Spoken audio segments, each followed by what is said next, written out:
Hello, and welcome to Fear Noir.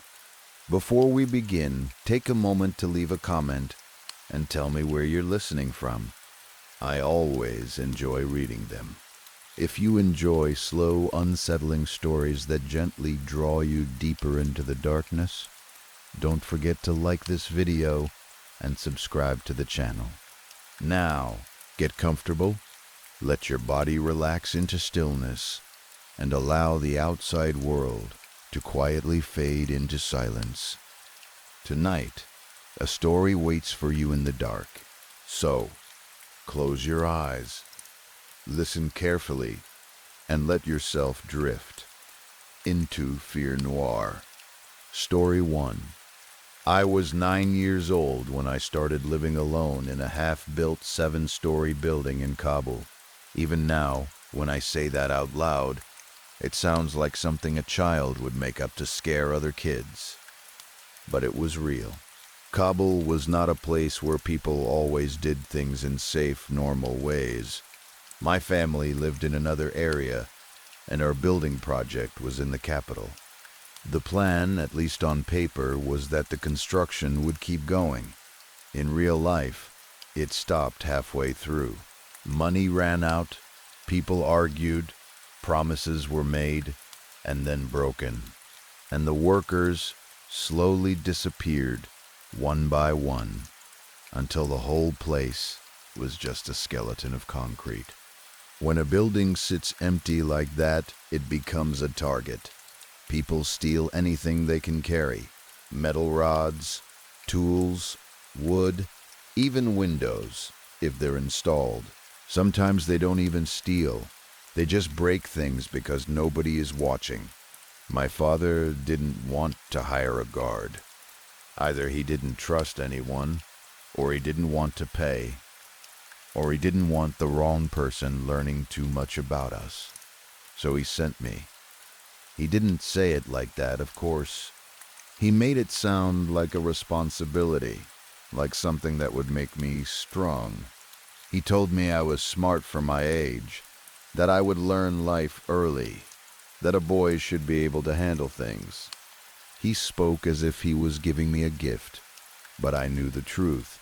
I was the cheapest solution. So I became the one who stayed in that building when everyone else went home. During the day, the place almost looked normal from far away.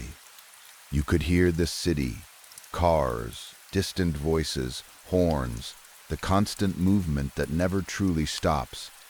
Workers would show up sometimes, mostly to do small tasks or check what was left. A few men would smoke, drink tea, talk about politics or money, and then leave again. Dust sat on everything, and the wind pushed it into corners like the building was slowly trying to bury itself. But at night, the building changed. There was no electricity, no working bulbs, no hallway lights, no proper doors, just empty frames or weak boards nailed in place. No finished windows either, just wide open squares that let the wind come through. The floors were rough concrete, and the stairwell was unfinished. At night, if the moon wasn't bright, the whole building turned into a black void. Not the normal kind of dark you get in a room with curtains closed. This was the kind of dark where you couldn't see your own hand in front of your face. And there weren't nearby houses with light, no friendly glow from a neighbor's window, no street lamps, just a hard, empty structure standing apart from everything, like it didn't belong to the city at all. Concrete and wind, that was it. Every evening, I followed the same routine, because routine was the only thing that kept me from falling apart. When the workers were there, I could pretend I was fine. I would stand like an adult, try to speak in a serious voice, and watch them pack up. I would wait until the last one left, until their footsteps faded and the sound of their talk disappeared down the road. Then the quiet would rush in. The building made its own sounds. Sometimes it popped, like the concrete was cracking. Sometimes the wind whistled through empty window holes. Sometimes something would scrape or tap somewhere above me, like a loose piece of metal moving on its own. The first few nights, every sound felt like a person. My body would freeze and my heart would jump, and then I'd tell myself it was only the wind. But the wind started to feel like a liar. It could sound like anything. I walked floor by floor to check everything I could. I checked openings and boards. I looked for anything loose that could slam in the wind. I touched things with my hands because my eyes didn't always help in the dim light. I learned quickly that if I missed something, the building would punish me later, not in a magical way, just with noise. A half-hanging board would bang all night. A loose door frame would rattle like someone shaking it. A piece of plastic would flap, and it would sound like footsteps. It was strange how strict the building felt, as if it demanded attention. It was as if it noticed my mistakes and made sure I didn't forget them. Then came the part I hated most. I had to go down to the basement to lock the main gate. The basement wasn't a normal basement with clean walls and storage rooms. It was just a lower level with bare concrete and unfinished spaces. The stairwell to get there had no light at all, no windows near it, no cracks of moonlight, just darkness that swallowed you the moment you stepped in. I didn't have a flashlight. Sometimes I had a small lighter or a match, but I was afraid to use it too much. I didn't want to waste what little I had, and I didn't like the idea of fire in a place full of dust, wood scraps, and chemicals. So I went down using memory and touch. My fingers would run along the wall. My feet would search for each step like they were feeling the ground for traps. I counted sometimes, whispering the number in my head so I wouldn't lose track. The stairs always felt longer than they should have been. Every step down felt like I was walking away from the world above and into something that didn't want me there. When I reached the bottom, the air felt different, colder, heavier, like it had been stored in the dark for years. I would find the gate latch with my hands, push the metal into place, and pull until I heard it catch. The sound of the lock was supposed to make me feel safe. Instead, it made me feel trapped, like I had just sealed myself inside a box. My father called me every night, usually around the same time, to confirm I locked it.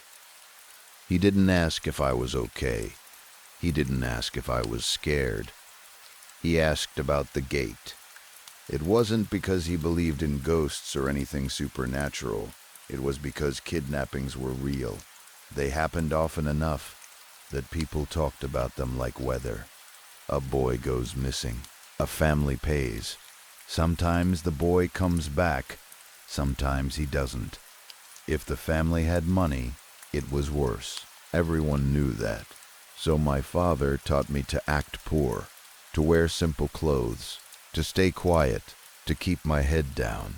Don't make eye contact too long. Don't tell people where you live. Don't let anyone know you're alone.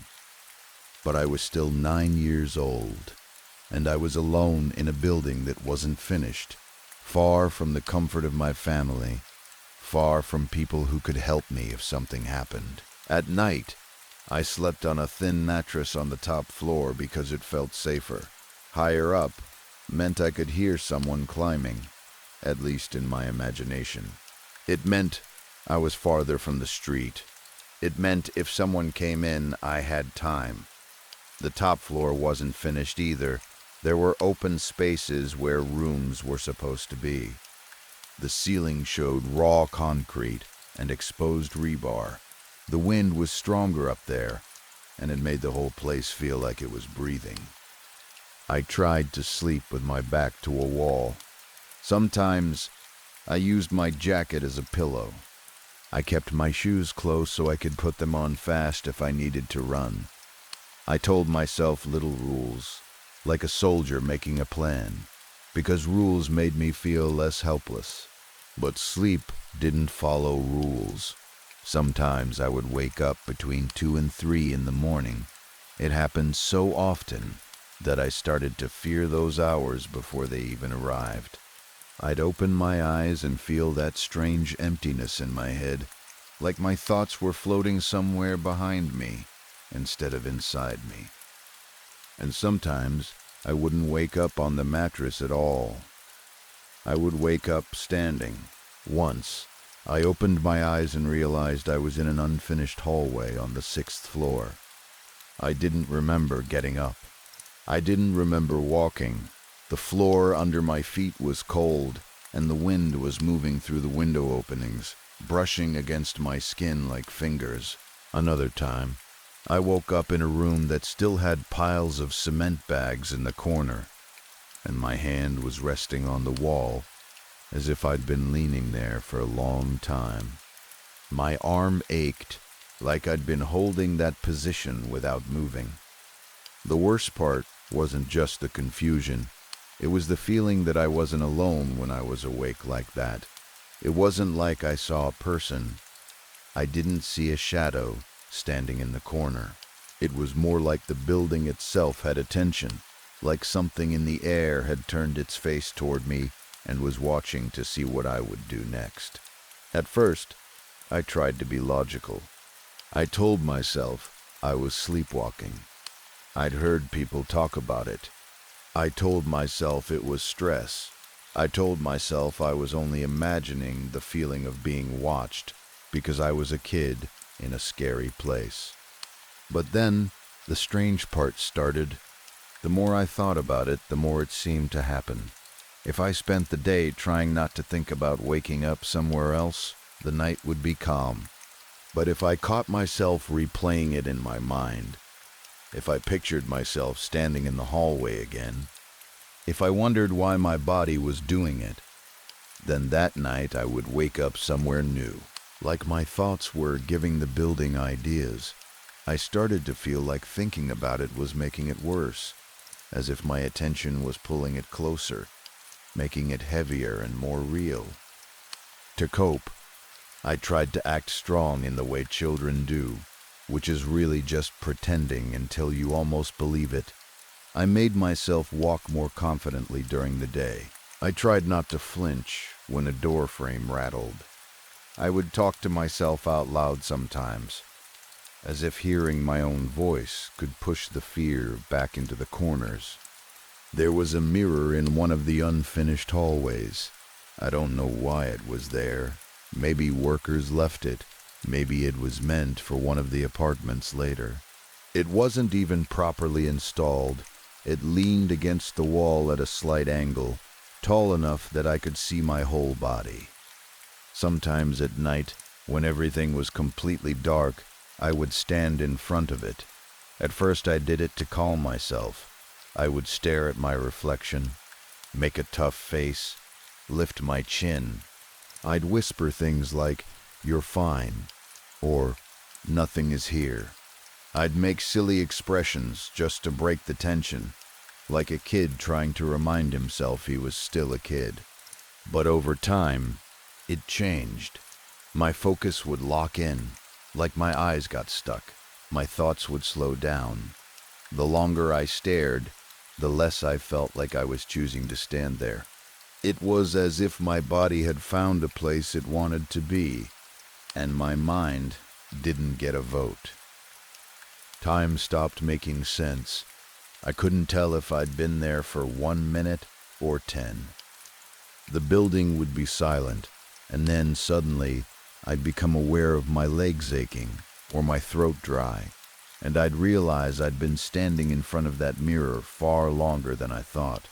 When I finally pulled myself away, I'd feel disoriented, like someone had taken a small piece of my memory and cut it out. I would walk back to my mattress and lie down, and I wouldn't remember the walk clearly. I just knew I'd done it. After a while, I stopped going near the mirror at night. It didn't feel like it was helping me anymore. It felt like it was doing something to me, like it was teaching my body a habit I didn't want. Soon, I started avoiding it during the day, too. Even in sunlight, even when workers were around, the mirror bothered me. It felt like it didn't belong in that building. Or maybe it felt like I didn't. Then one morning, everything escalated. I woke up late, and the first thing I noticed was that my body felt heavy, like I hadn't slept properly in days. My arms and legs felt slow, like they were filled with wet sand. When I tried to move my feet, they were numb, like they'd been asleep for hours. I sat up and rubbed them, annoyed more than scared at first, because I assumed I'd slept in a bad position. Then I pulled the blanket off and saw the blood, not a little stain, not a small cut that left a few drops. It was everywhere. It was smeared across the mattress. It was on my clothes. It was on my hands. When I touched my face, my fingers came away red. For a moment, I just stared at my palms, not understanding what I was seeing, like my brain refused to connect the image with reality. My first thought was that someone had come in, that someone had hurt me, that I had been attacked and somehow slept through it. My stomach turned cold, and I remember my mouth going dry as if all the water in my body had disappeared. I checked myself the way a child checks, quick and panicked, not knowing what to look for. I looked at my arms, small cuts, thin lines, like scratches. I looked at my hands, the same. I stood up and my feet hurt, not sharp pain but a deep soreness, like I'd walked a long distance barefoot. Nothing seemed serious enough to explain what I was seeing, but the blood was real, and it was in places I didn't remember going. I followed it downstairs. At first it was drops on the stair steps, spaced out like someone walking, then smears on the wall where a hand might have dragged for balance. In some places, it looked like fingerprints. In others, it looked like someone leaned against the concrete and slid down a little. My throat tightened as I went lower. The building was quiet, but my mind wasn't. I kept thinking, I didn't do this. I didn't do this. And, at the same time, I knew I must have, because no one else had been there. I would have heard someone, wouldn't I? The trail moved through unfinished floors, as if I had wandered without purpose, injured and unaware. Sometimes the marks disappeared, and I would stand still, scanning the ground, until I found them again. The whole time, a strange shame crept into me, like I was guilty even though I didn't understand what I had done. The worst was the fourth floor. There was one central room there that had always felt wrong to me. I couldn't explain why. It was just an unfinished space like any other. Bare walls, open window holes, dust, scattered debris. But the air felt different in that room. Even during the day, I didn't like stepping into it. At night, I avoided that area completely. When I reached it that morning, my body slowed down on its own, like it recognized the place before my mind did. The center of the room had the most blood. Not just drops, not just smears. It looked like I had stood there for a while, moving around, touching the walls, turning in circles. The marks were darker in spots, as if the bleeding had been heavier there. I stood at the doorway for a long time without moving. My heart was pounding so hard I could feel it in my neck. Then I stepped inside, and I realized my hand was pressed against the wall without me noticing, my palm flat on the concrete like I was trying to steady myself. It felt like I had already been there before I woke up. I searched the room for anything that could explain it. broken glass, sharp metal, nails sticking out, anything. There was nothing that made sense. No obvious weapon, no clear hazard, just the same rough, unfinished concrete and a few pieces of trash left behind. I checked the floor, the corners, the window openings. I even looked at the ceiling, as if something could have fallen. Nothing, just blood across a building where I was supposed to be alone. I didn't go to school that day. I couldn't imagine sitting at a desk, pretending everything was normal, while my mind replayed the sight of that room. I stayed inside the building, scrubbing what I could before the workers arrived.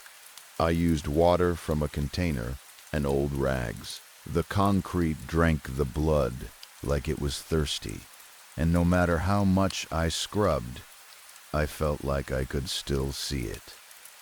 I didn't want anyone to report it to my father, not because I thought he would rescue me. I didn't think of rescue as something adults did. I just knew he would be angry, and that anger would land on me like it always did. My parents were abusive, and I had learned the safest way to survive was to hide problems, not bring them up. So I cleaned in silence, shaking from tiredness and fear, trying to erase the evidence of something I couldn't explain. Eventually, I told one of my classmates, a friend I trusted more than most people. I didn't tell him everything at once. I started small, like testing the water. I mentioned waking up in strange places. I mentioned the mirror. Then, I told him about the blood. I expected him to laugh, or to tell me it was nothing, or to make a joke the way kids do when they don't know what else to say. Instead, he got genuinely scared. His eyes changed. He stopped moving for a second. Then he started asking questions in a quick, nervous voice. Where exactly? How much? Did I tell anyone? Did I see anything? Did I feel sick? He didn't want to walk with me near the building after school. He kept looking around like someone might be listening. His reaction made everything worse for me, because I wasn't looking for fear. I was looking for relief. I wanted him to say I was imagining it, that I was being dramatic, that it had a simple explanation. But if even he thought it was wrong, then something really was wrong. After that, it didn't stop. I started waking up more often at night, always around the same hours, always with that thick, floating feeling in my head. Sometimes I woke up on a different floor. Sometimes I woke up sitting on the stairs. Once I woke up with my face close to a wall, like I had been staring at it in the dark. I started noticing little things in the morning. Dust disturbed in places I hadn't walked the day before, a faint mark on my skin, the taste of dry concrete in the back of my throat like I'd been breathing in dust for hours. And always, the same certainty sat in my chest like a stone. I was not alone in that building, especially near that fourth-floor room. Even during the day, I avoided it. I would take longer routes, pretending I needed to check something else. If a worker walked toward that area, I felt tense until he came back out. I started to hate that floor, hate the way my feet felt colder there, hate the way the air seemed to hold its breath. At night, I tried to protect myself in small, childish ways. I tied a thin string around my toe before sleeping, not tight enough to hurt, just enough that I hoped it would wake me if I got up and started walking. I told myself the pull would snap me awake, like an alarm. It worked sometimes. I would wake up with the string stretched, my foot hanging off the mattress, my body halfway into motion. My eyes would open, and I'd feel that sick rush of fear and relief. I'd sit up, untie it, and stay awake until the first hint of morning light. But not always. Sometimes I woke up and the string was gone, or it was still tied but loose, as if my foot had slipped out and kept going. Sometimes I woke up with the string still perfect, and I still felt like I had been somewhere else anyway, like the movement wasn't only in my legs. Because the worst part was never what I could see. It was the feeling I had when I woke up in the middle of the night, that the building wasn't empty, that something else was also moving through it, quietly and patiently, like it had all the time in the world, and it knew exactly where I was. Story 2. It started with small things, the kind of things you only notice if you live close to someone and you see the same patterns repeat. I've known Arjun for a long time, long enough that I can tell what kind of mood he's in from the way he walks into a room, long enough that I don't get awkward silences with him. He's been to my place more times than I can count, and I've been to his enough that his street feels familiar, even if I don't hang out at his house much. So when I say something felt off around him, I don't mean I disliked him. I mean it felt like the air around him didn't behave the way it should. The first thing I noticed was electronics. Devices would mess up more often when he was nearby. At the time, I didn't connect it to him in any serious way. I just thought I had bad luck, or I was buying cheap stuff, or my apartment had wiring problems. But it kept happening. My laptop started acting weird out of nowhere. It wouldn't charge right. The screen would flicker, and it would randomly shut off like someone yanked the power cord. I took it to a repair place and paid more than I wanted to. They fixed it, and for a while, it was fine. Then Arjun came over one evening after work. We ate takeout, talked about a project we were both stuck on, and I remember him leaning over my coffee table, watching something on my screen. 10 minutes later, the laptop did it again. The flicker. The sudden dead screen, like it couldn't stand him being that close. I got it fixed a second time, and the tech gave me that look like he thought I was lying, like I'd spilled something on it, and didn't want to admit it. Then my fridge died. That was worse because it wasn't just annoying, it was urgent. I opened it one afternoon and felt warm air. No hum, no quiet vibration. I stared at it for a long second, waiting for it to kick back on, like it sometimes did when it was overworked. Nothing. I checked the plug. I checked the outlet. I opened and closed the door like that would somehow fix it. It didn't.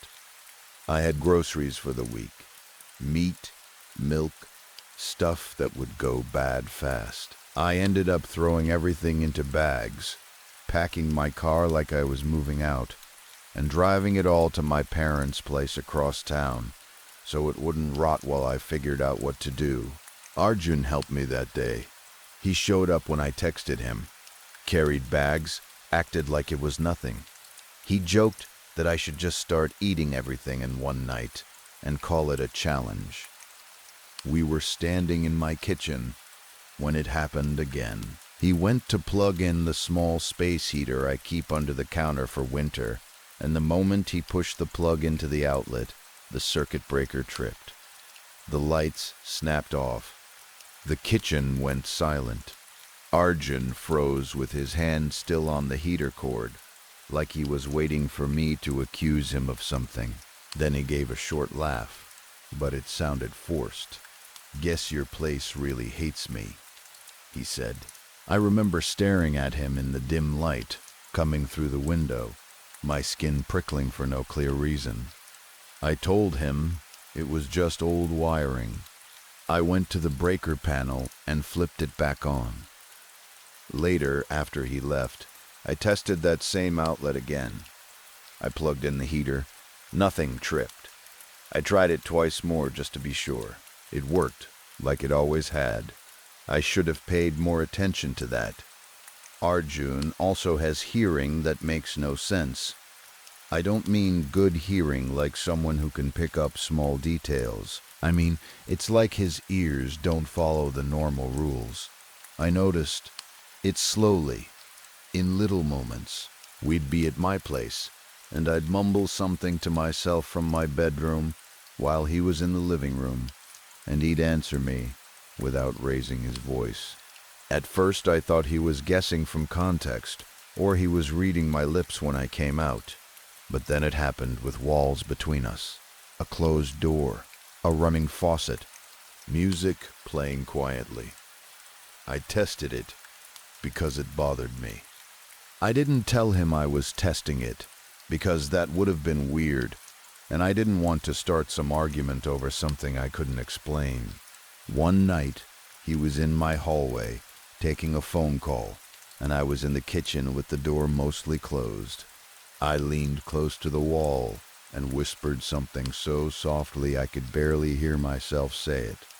Just nonsense words, like a sentence that wouldn't come up in normal conversation. A second later, through the door, Arjun said, "What?" in this sharp tone, like he was offended. I opened the kitchen door and asked what he meant, acting innocent. He stared at me for a second, then said, "I thought you said something about me." I laughed it off, but my throat tightened. I didn't. He watched me for a long moment like he was trying to decide whether I was lying. Then his face relaxed and he went back to his call. It didn't stop there. He'd hear me moving in my apartment from the hallway outside my door. He'd hear my phone vibrating when it was buried under a couch pillow. He'd hear my microwave beep when he was in the bathroom with the fan on. He'd pick up whispers that should have been swallowed by walls and distance. Another thing started happening too, and this one was harder to tell myself a story about. Mirrors. Every now and then, when we were in my bathroom or passing the hallway mirror near my entryway, I'd catch his reflection doing something that didn't match what he was doing in real life. It was subtle, so subtle that if you blinked, you'd miss it. His reflection would move a fraction of a second too late, like a video out of sync with sound, or the expression would be wrong. Arjun would be standing there with a neutral face, maybe tired after work, maybe distracted, and in the mirror I'd catch a smile that didn't belong. Not a friendly smile. Something stretched too wide for his face, like it was trying to mimic a human smile, but didn't understand how much was too much.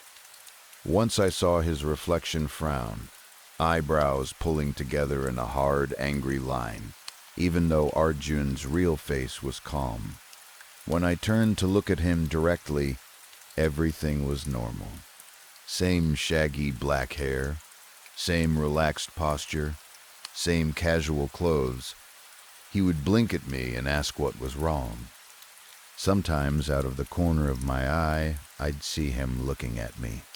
Not just looking, glaring, like I'd insulted him, like he hated me. It would hit me like a cold splash of water and I'd turn fast, ready to defend myself, ready to ask what his problem was. And every time, when I looked straight at him, I'd only see the back of his head, or I'd see him focused on something else, like he hadn't been looking at me at all. It was easy enough to dismiss all of this when it was spaced out. It didn't happen every day. It didn't happen with anyone else. Just him.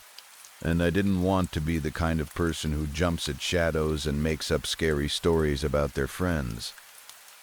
So I told myself it was stress, sleep, anxiety, too much caffeine, too much screen time, the mind playing tricks, especially when you're already looking for patterns. I dismissed it, Until last week. It was Friday evening when I realized Arjun had left some work papers at my place. It was nothing confidential, just notes and printouts, but he'd mentioned earlier that he needed them. We usually meet up somewhere else, or he comes to mine, and honestly, I'm more comfortable that way.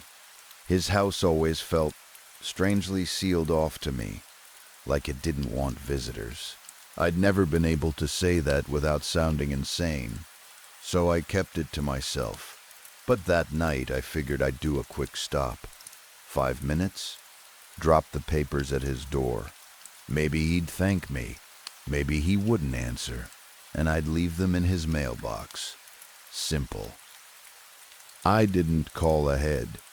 We were close enough that I didn't think it mattered. His street looked the same as always when I turned onto it. Quiet, tidy, the kind of place where you expect dogs behind fences and porch lights that come on automatically. His house stood out because of the front door, a distinctive red door that looked too bright against the dull colors of the neighborhood.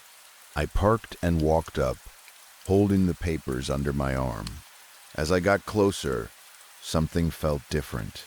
Not dramatic, not like a movie where the sky turns green, just a small shift inside my body, like my balance was slightly off. I looked around to see if anything had changed. The white exterior of his house was clean as usual.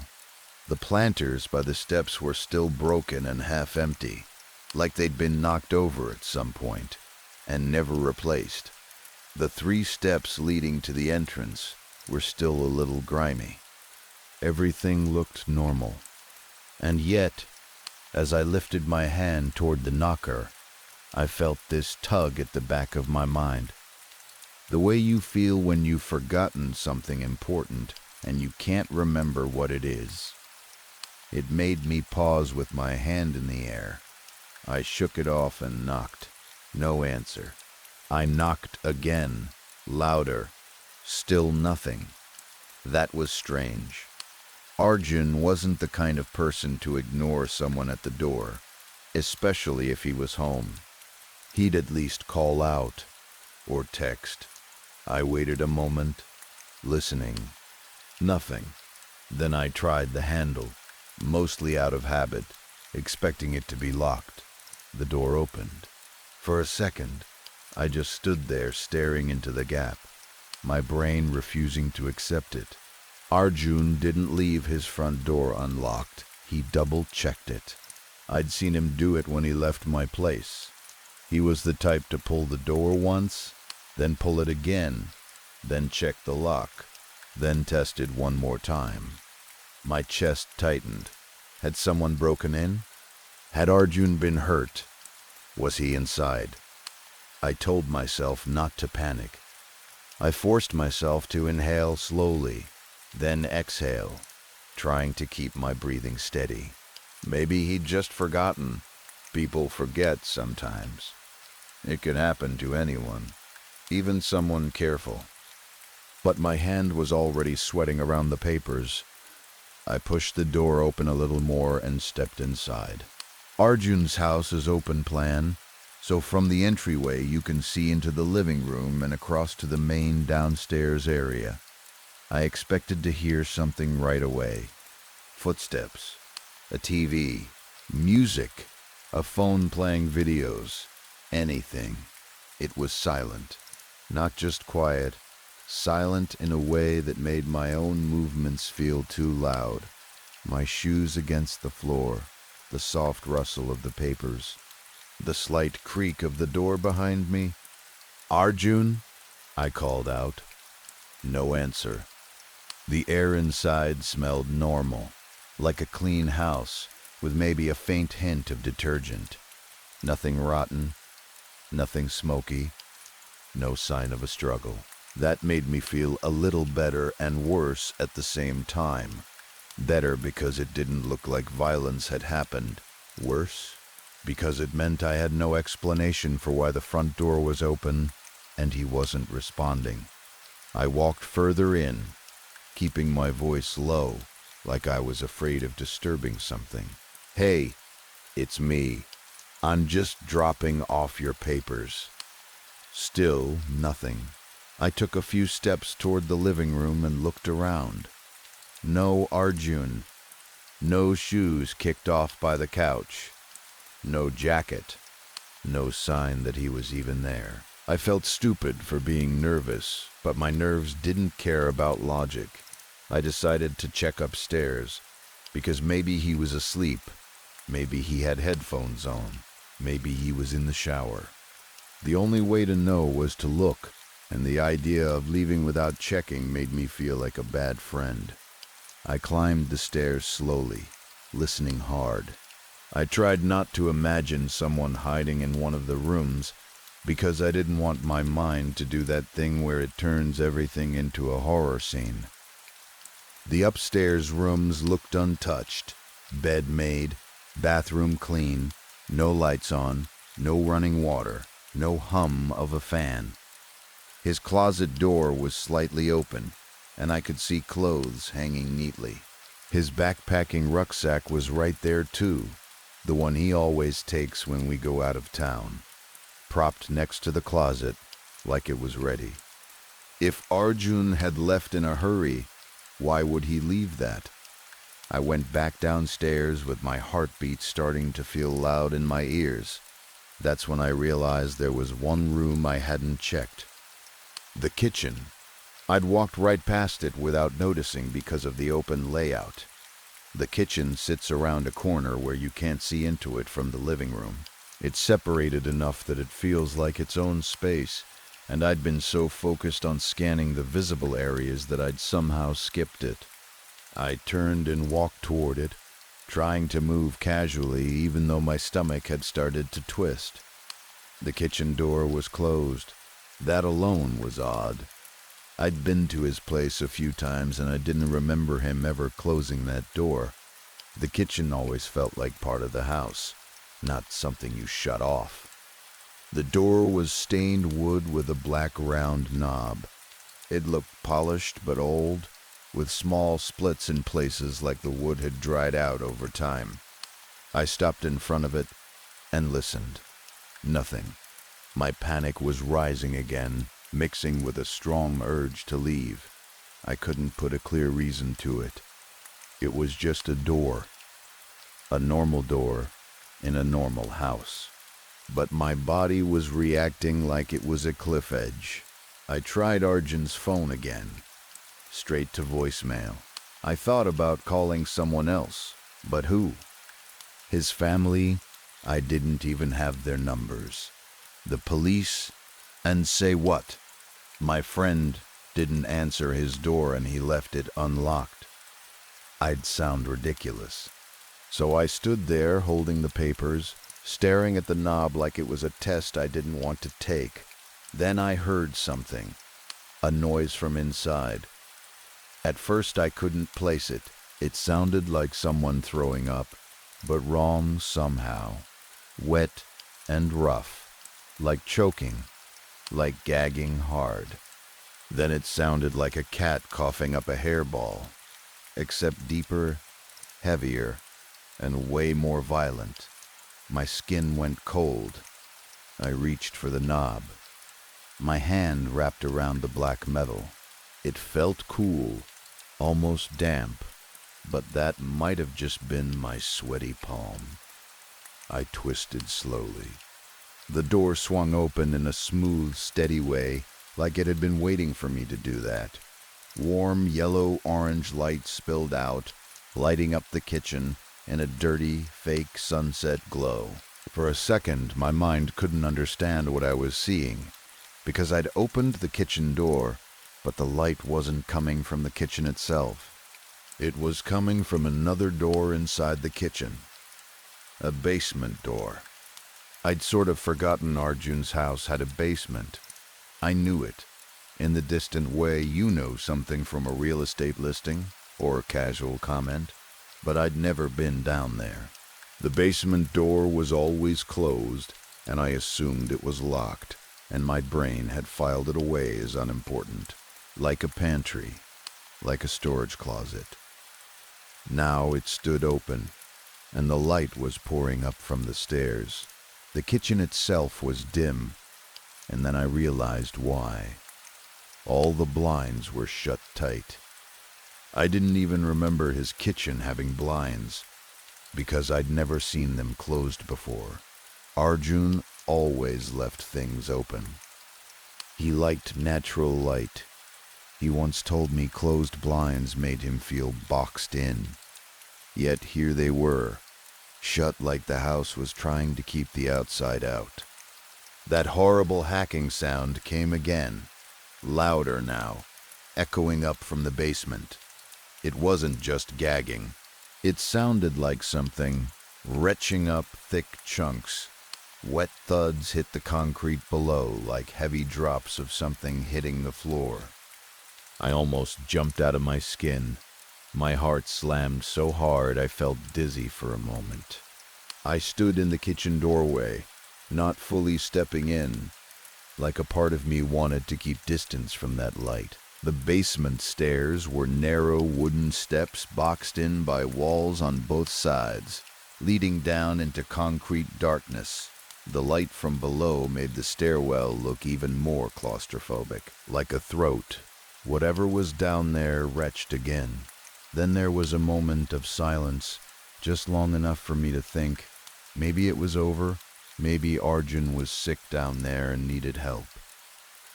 And then it spoke. At first it didn't sound like words. It sounded like air scraping through a damaged throat. A harsh, raspy voice, like the speaker was struggling to breathe at all. The sound made my ears hurt. I had to strain to understand it. Fuck those bastards. It rasped. The voice wheezed and coughed mid-sentence. Fuck them. I hope. It took in a horrible breath. I hope they burn. I stood frozen, staring down the stairs. My mind tried to arrange the facts into something normal. It tried to tell me Arjun was hurt. Arjun was angry. Arjun was down there, and I should go help him. But the voice didn't sound human.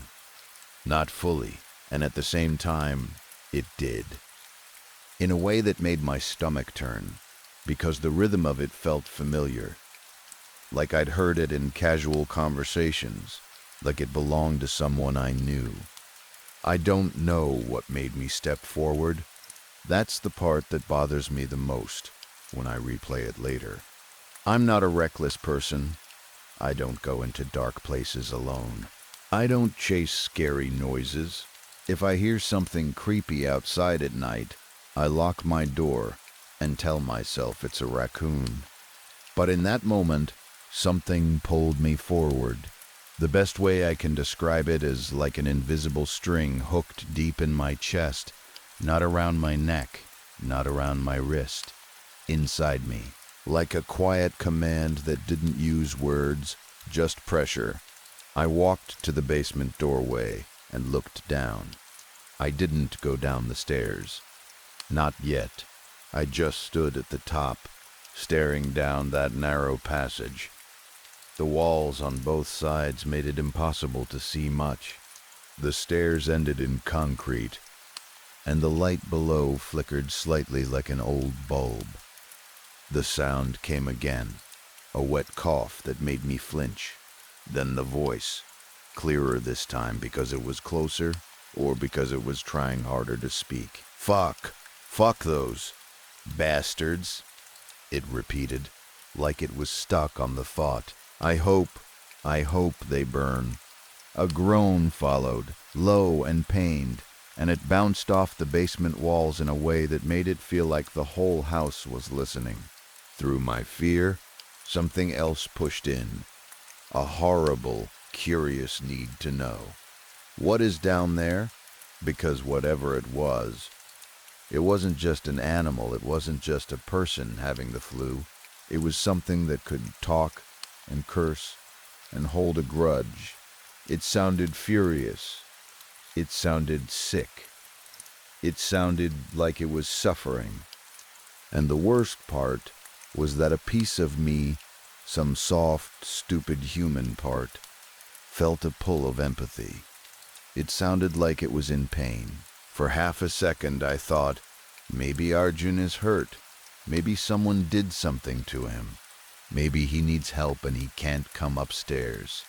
Then my brain snapped back with a cold jolt. Or maybe it's not Arjun. Maybe it's something pretending. Maybe it wants me to come down. The smartest thing would have been to leave immediately. Close the front door behind me. Get in my car. Call someone from a safe distance. Anyone. Arjun's neighbor. The police. Somebody. I started to shift my weight backward. That's when something moved at the bottom of the stairs. A hand appeared. Not a normal hand. Long fingers ended in claws.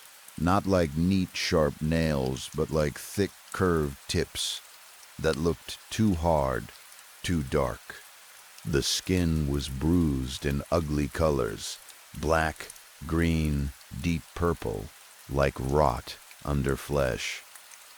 It was dripping with a clear gel that looked like mucus, like thick snot, catching the light as it slid off and smeared onto the concrete.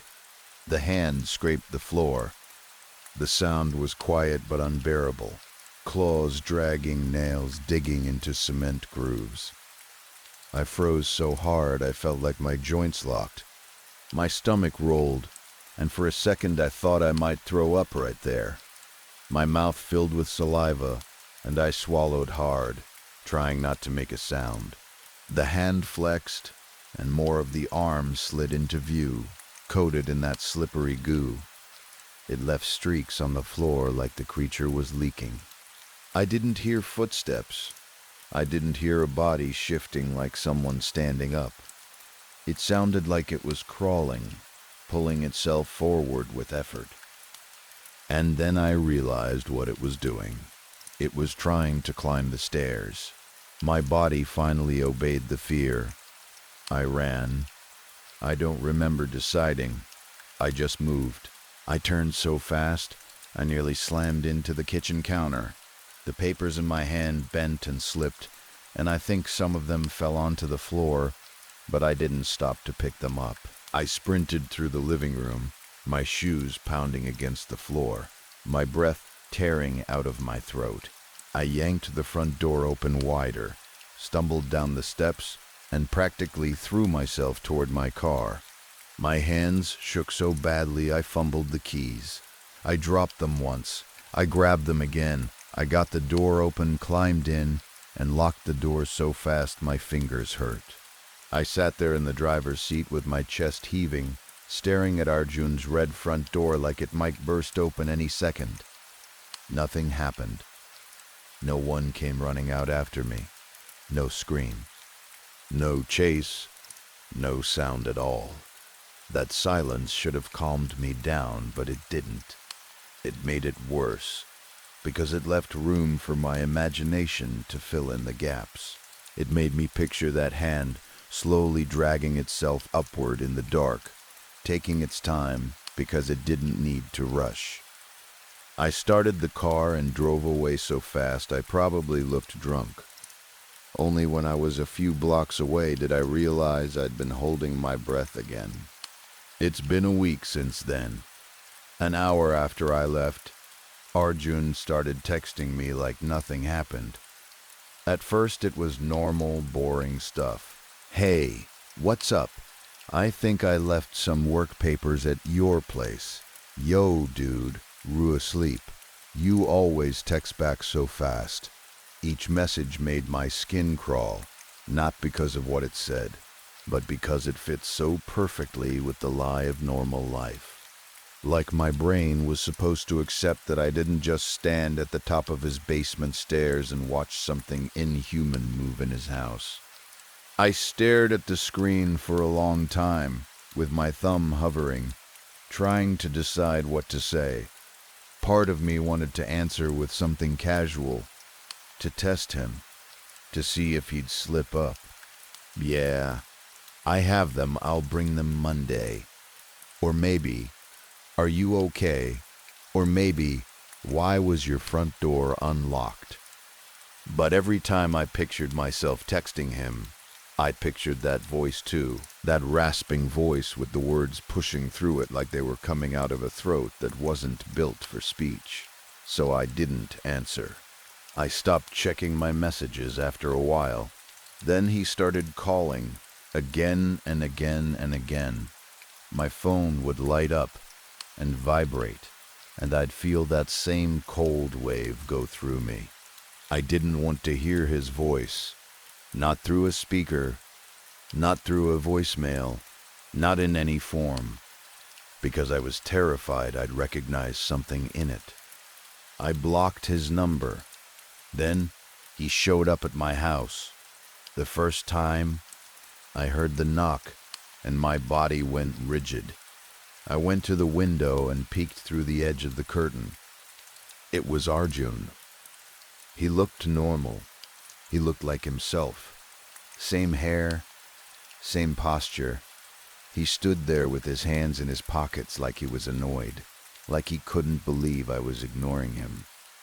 He knocked again. He called my name. I didn't move. After a minute, he stopped and just stood there, staring at my door. I swear he stood too still, like a mannequin. Then he turned and walked away. The second time he came back, I didn't even go near the window.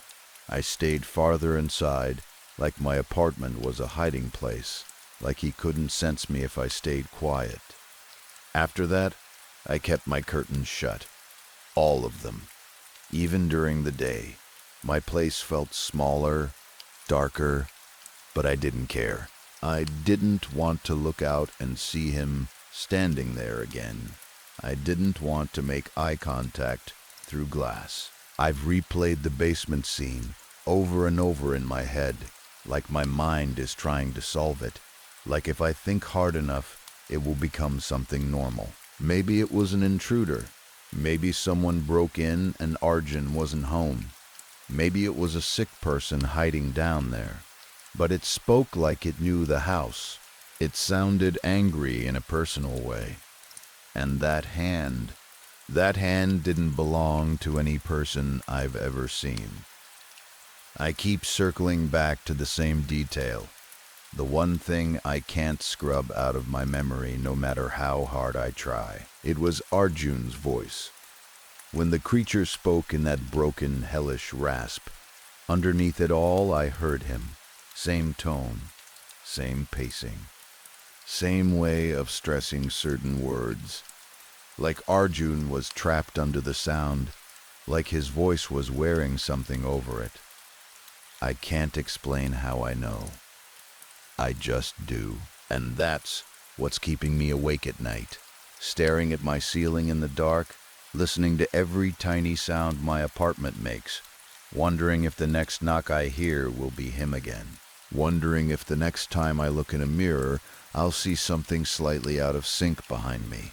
I'm struggling to accept that what I witnessed is real.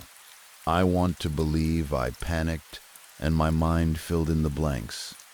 I want to believe there's a reasonable answer that doesn't destroy everything I thought I knew.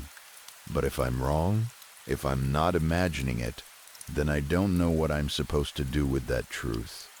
How am I supposed to accept that my friend, my best friend, is a monster? Story 3. Tom died 10 years ago. At least, that's what everyone told me. That's what I was made to accept as fact, the way you accept the weather or the date on a calendar. But I'm standing in the smokehouse right now with my hand on a trapdoor handle, staring down into a hole that shouldn't exist, into a darkness that feels like it has weight. I keep waiting for a face to rise into the light. I keep hoping I'll hear a familiar voice, something human, something that will save me from having to climb down there myself. I don't want to go down. It's too dark, and the air coming up from below is too cool and too clean, like it belongs to a place that has been sealed for a long time. If Tom is down there, If he's been down there all these years, then I need him to show himself. I need him to make it easy. Because if he doesn't, I'll have no choice but to go down and find out the truth. I need to know if he's been living under this trap door. Let me go back to the beginning. Anything to delay the moment when I have to put my foot on that first step and commit. We were both 13 the year Tom died. I was 13 too, old enough to understand fear, but still young enough to believe adults, even when the truth didn't fit in my mouth right. That year was already strange before Tom. My dad, Lars, decided we were going to move across the country so he could become part of a Civil War reenactment camp. It wasn't a weekend hobby. He made it our whole life. It'll be a great adventure, he said, like he was pitching a vacation, like it was a gift he was giving us. My mom, Maggie, didn't look convinced. She almost never looked convinced by anything my dad wanted, but she also almost never fought him openly. She had this soft way of disagreeing, like she was trying to soothe a wild animal. She took me to get my nails done before the move, as if a manicure could distract me from the fact that my life was about to get ripped up by the roots. She leaned close while the technician painted my nails a pale pink and said, "It'll be nice having your father around more." I didn't look at her. We both knew that wasn't true. When my dad was around more, he was around more in the worst possible way. His temper took up space in a room like smoke. You couldn't breathe normally when he was nearby. And whenever he turned that temper toward me, my mom would vanish. She'd slip into their bedroom and lock the door like she could disappear from responsibility, the way a child hides under a blanket. I begged them to leave me behind. I told them I could stay with friends in Los Angeles. I told them I didn't want to go. None of it mattered. Nothing I wanted mattered. We moved into a trailer at the reenactors' camp. Trailer makes it sound nicer than it was. It was cramped, always dusty, and the air conditioner didn't work half the time. The heat is what I remember most. Not just hot, but wet heat, heavy and sticky. The kind that clings to your skin and makes your clothes feel like they're glued to you. Bugs everywhere, mosquitoes, flies, things that bit when you didn't notice and left you scratching until your skin burned. If you've never been to a reenactment camp, picture this: a fake version of the past built on top of real modern suffering. The men wore uniforms and spent their days sitting near the campfire, talking and laughing. Sometimes, when a bugle sounded, they'd march out to a grassy field and fire muskets at nothing, filling the air with smoke and noise and pride. The boys hovered around them, eager and loud, carrying muskets, fetching water, doing small tasks that made them feel important. The women sat in rocking chairs on the porch of the main house, fanning themselves and pretending they were in a different century. And the girls were used. We didn't get to play soldier. We didn't get to lounge on porches. We got chores. My job was sweeping the smokehouse. The smokehouse was a small building with thick wooden walls that always smelled like old ash. There were no real windows, only vents high up near the roofline. The light that came through those vents was thin and dusty. There was a fire pit in the floor for smoking meat, and big barrels along one wall, and above my head in the rafters hung preserved pork in every shape and size. All day, meat over my head, dark hunks of it, greasy stiff, swinging slightly when the air shifted. I hated sweeping. I hated the smoke smell that lived in the wood. I hated how the broom pushed dust and ash around instead of getting rid of it. And I hated the feeling of being trapped in a room that was built to hold heat and smoke. Because even when the fire pit wasn't burning, the place felt like it was holding its breath. Sometimes, when I was in a dark mood, I'd stare up at those hanging meats and imagine one dropping on me, not because I truly wanted to die, but because I wanted something to happen that would make everyone stop, just for once, and look at what I was living inside. When I complained, my mom would do that gentle, scolding voice.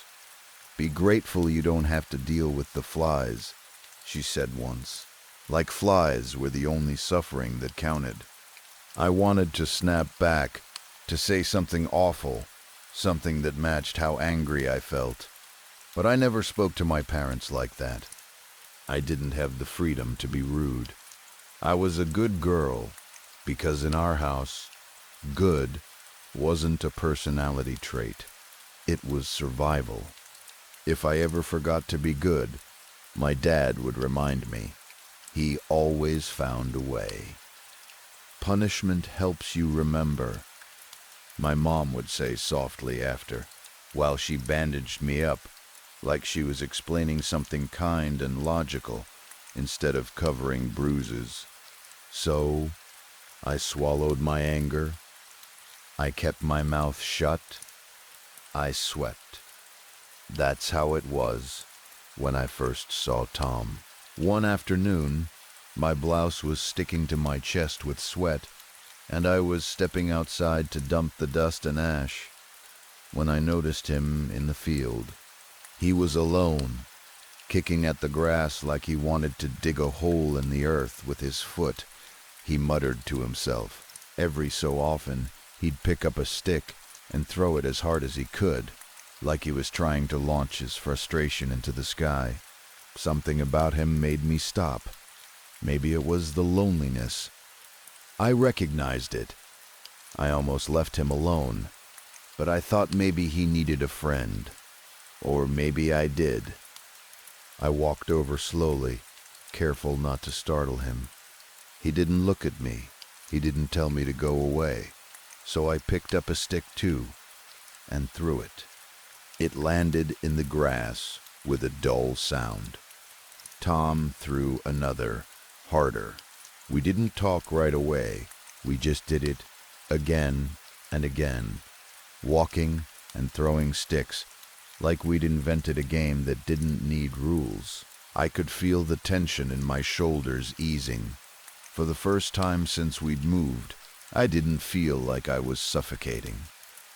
After that, we started spending time together whenever we could. Sometimes we talked, sometimes we didn't. Tom was quiet in a way that didn't feel cold, just careful, like he'd learned early that words could be dangerous. My dad hated it immediately. He didn't say, "I don't like that boy." He didn't talk about Tom's family or Tom's character. He talked about me, about what I was allowed to do. My mom tried her usual gentle approach. "It's fine," she'd say, as if she could negotiate with a storm. "They're just kids." My dad would slam his hand on the table. Plates would rattle. The trailer would feel even smaller. One night, he did worse than slam the table. He grabbed my arm and yanked so hard, I saw stars for a second. His voice dropped low, which was always scarier than yelling. "Don't spend too much time alone with him," he said.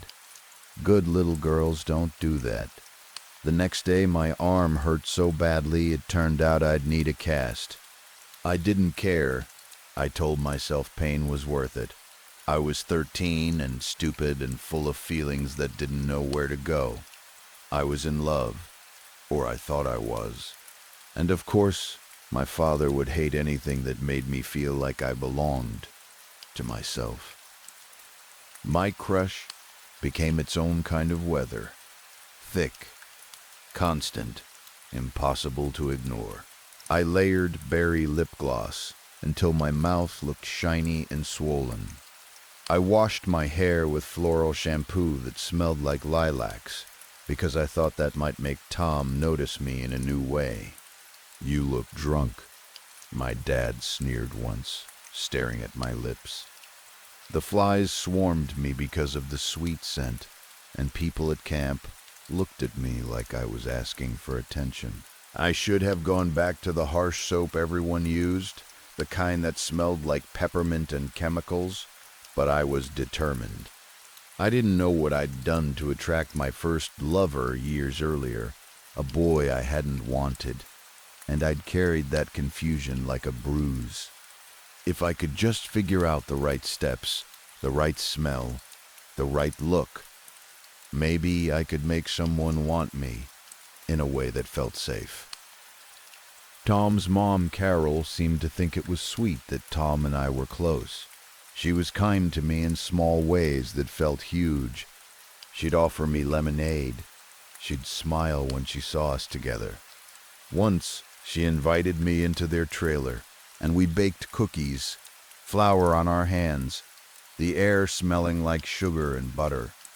For a little while, it felt like being part of a normal family. Then Tom's dad, Harlan, came home. The mood shifted instantly. He looked at me with narrowed eyes like I was something stuck to his shoe. Carol's smile vanished.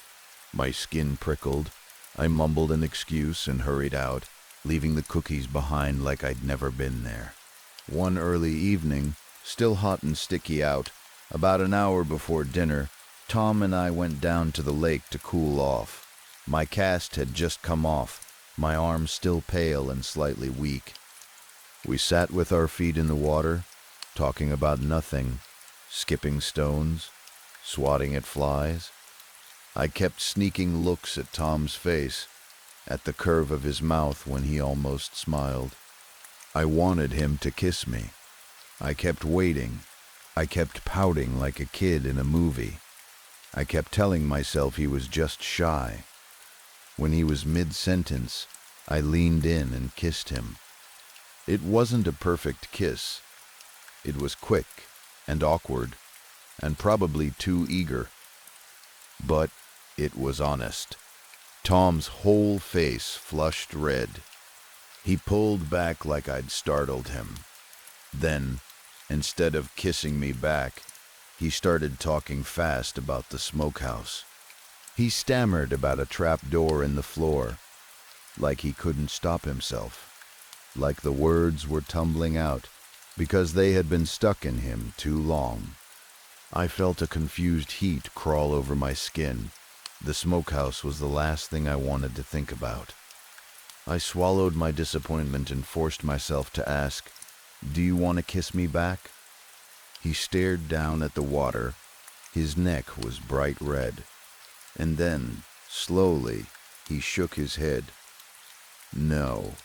The shame hit me so hard it felt physical, like someone shoved me.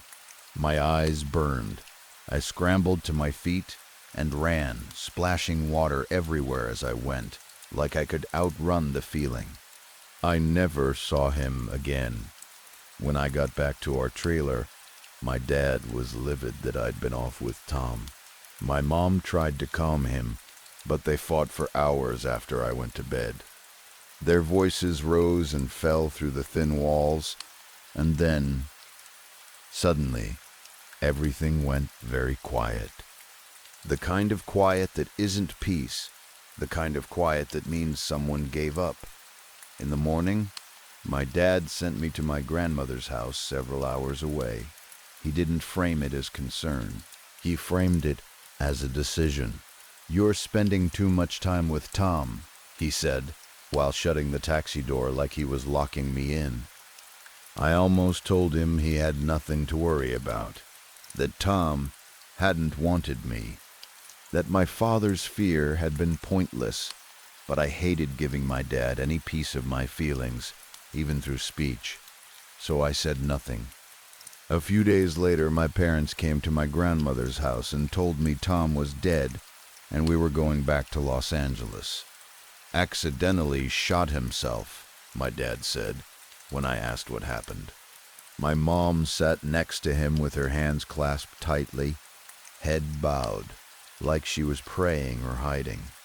My dad kept talking, his voice thick with something that sounded like sadness. "We didn't want you spending time alone with him," he said. "But this, I'm so sorry." And then he cried. It was one of the strangest moments of my life, watching tears on my father's face. It didn't make him human to me, it made him unpredictable. Monsters aren't supposed to cry.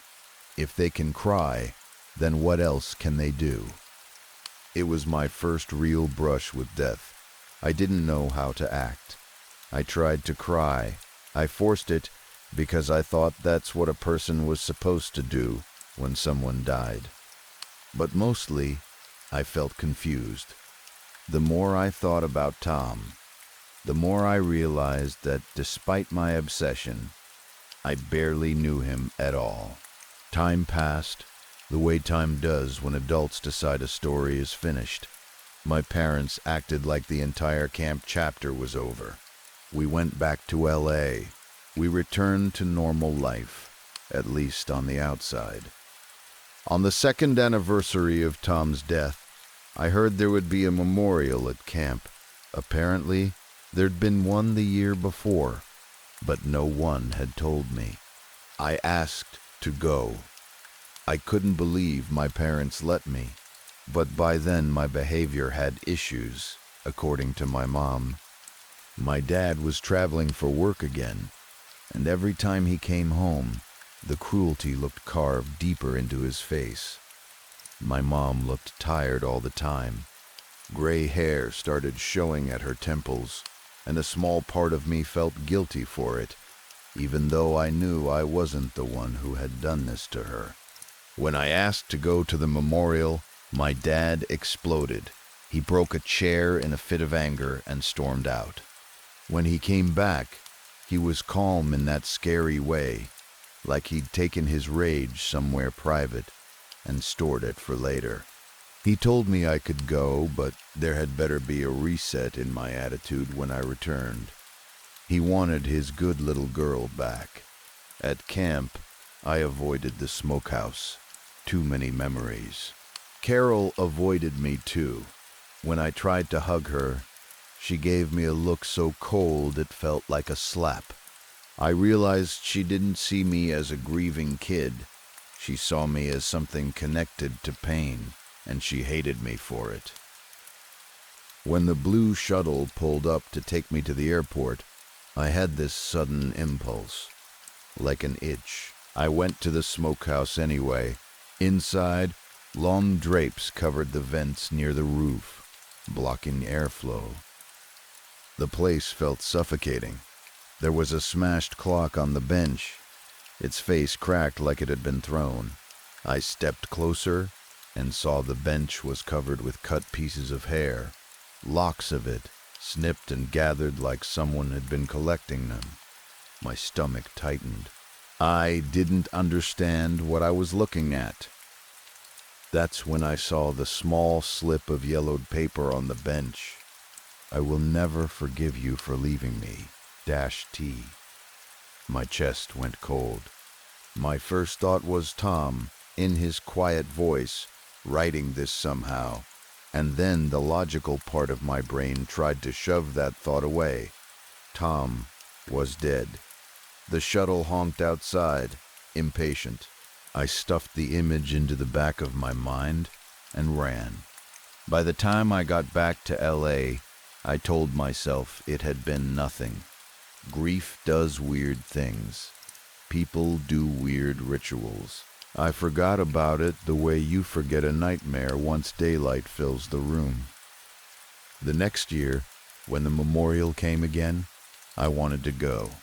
I'd done well on early tests, and my parents were suddenly obsessed with colleges and scholarships. Still, my dad blew up when I brought up the trip. I threatened, in the dramatic way teenagers do, that I wouldn't go to college at all if he didn't let me. The house became a storm of slammed doors and tears, and my dad threatening my mom with divorce for not siding with him. Eventually, he caved. That year at camp, something happened that I'm not proud of. I'm not going to dress it up or make excuses.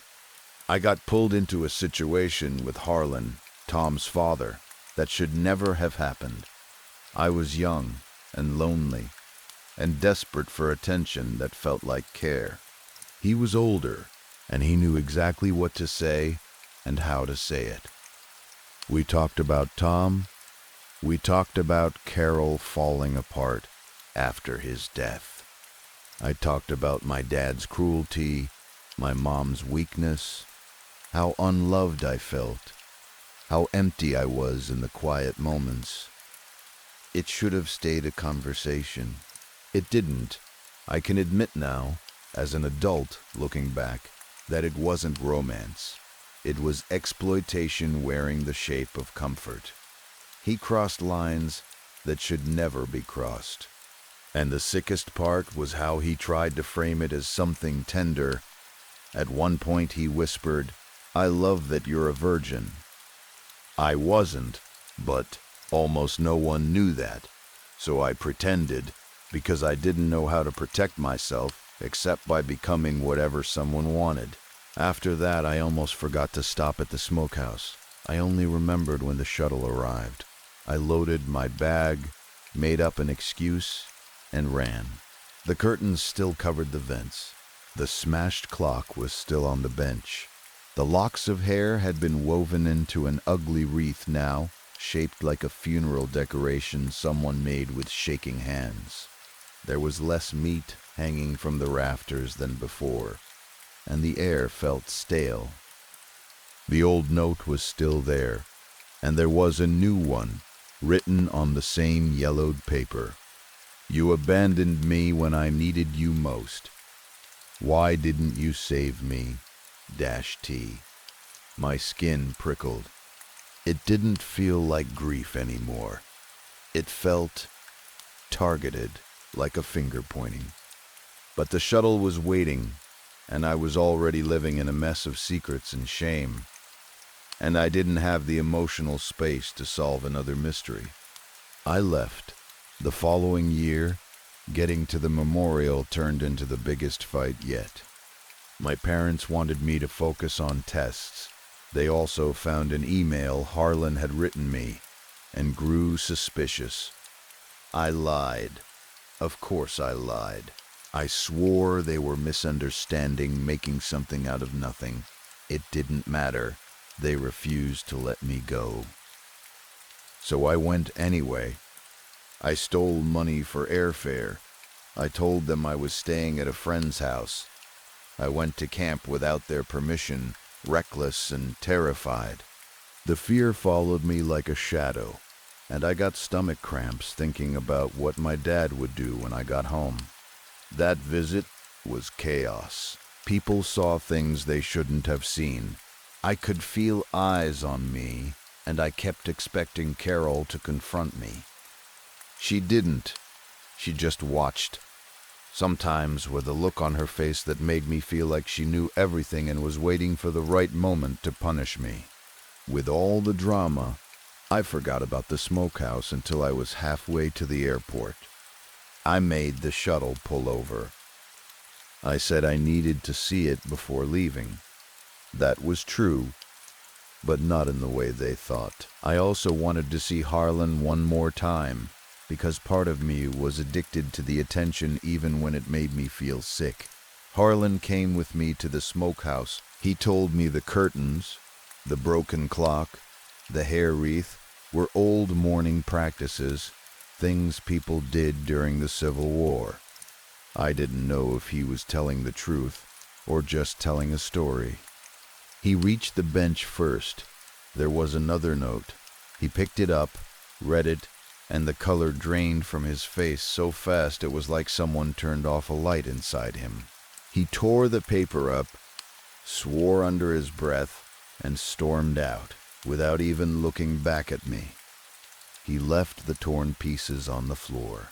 I crouched and collected them, hands shaking, and tried to piece them together like a puzzle. I died because of you. Your mistake, your fault. -T. I stared at the words until my eyes hurt. Was this about me? The thought felt crazy, but it stuck. And then another thought, even crazier. What if Tom wasn't dead? I carried that idea home like a hot coal. But then my father came home too, and there was screaming, and there was pain, and my mother drove me to the ER saying in a soothing voice, "It'll be okay. Punishments help you remember." The next year, my senior year, I didn't make it to the memorial. I was grounded in ways that went beyond normal grounding. I felt trapped in my own house. My body started to feel wrong to me, like I couldn't trust mirrors, like my skin wasn't mine. My choices got worse. I got tangled with another older man, someone who should have known better. And I remember the exact moment I knew I was repeating something broken, when he whispered the same disgusting line in my ear.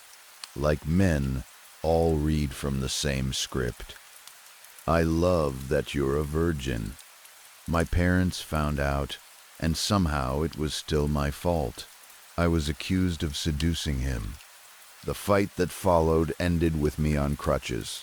I studied hard, because studying was the only place I could control something.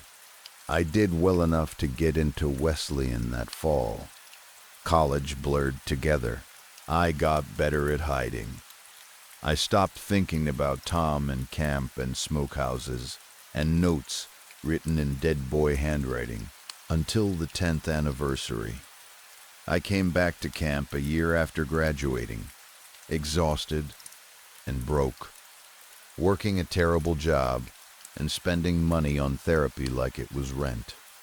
That year, at the memorial, I confronted Harlan. I told him what he was. I told him he took advantage of me when I was too young to understand what was being done to me. He acted pathetic, like a man trying to look small so he wouldn't get hit. He said he'd never done it with anyone else. He pointed out that I had been old enough in the legal sense when it happened. He implied loneliness made him helpless, as if loneliness excuses cruelty.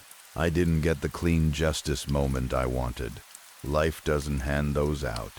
I left him there and got high with another reenactor because I didn't know how else to handle what I felt. And then, finally, I went to the smokehouse. This time I wasn't in a rush.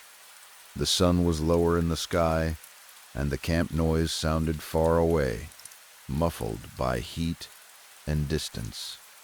I pushed open the smokehouse door and stepped into that stale, smoky air. Everything was still there, except the meat. The rafters were bare now.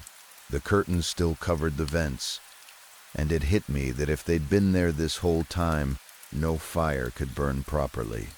The smokehouse wasn't being used. It had been turned into a sealed little shrine.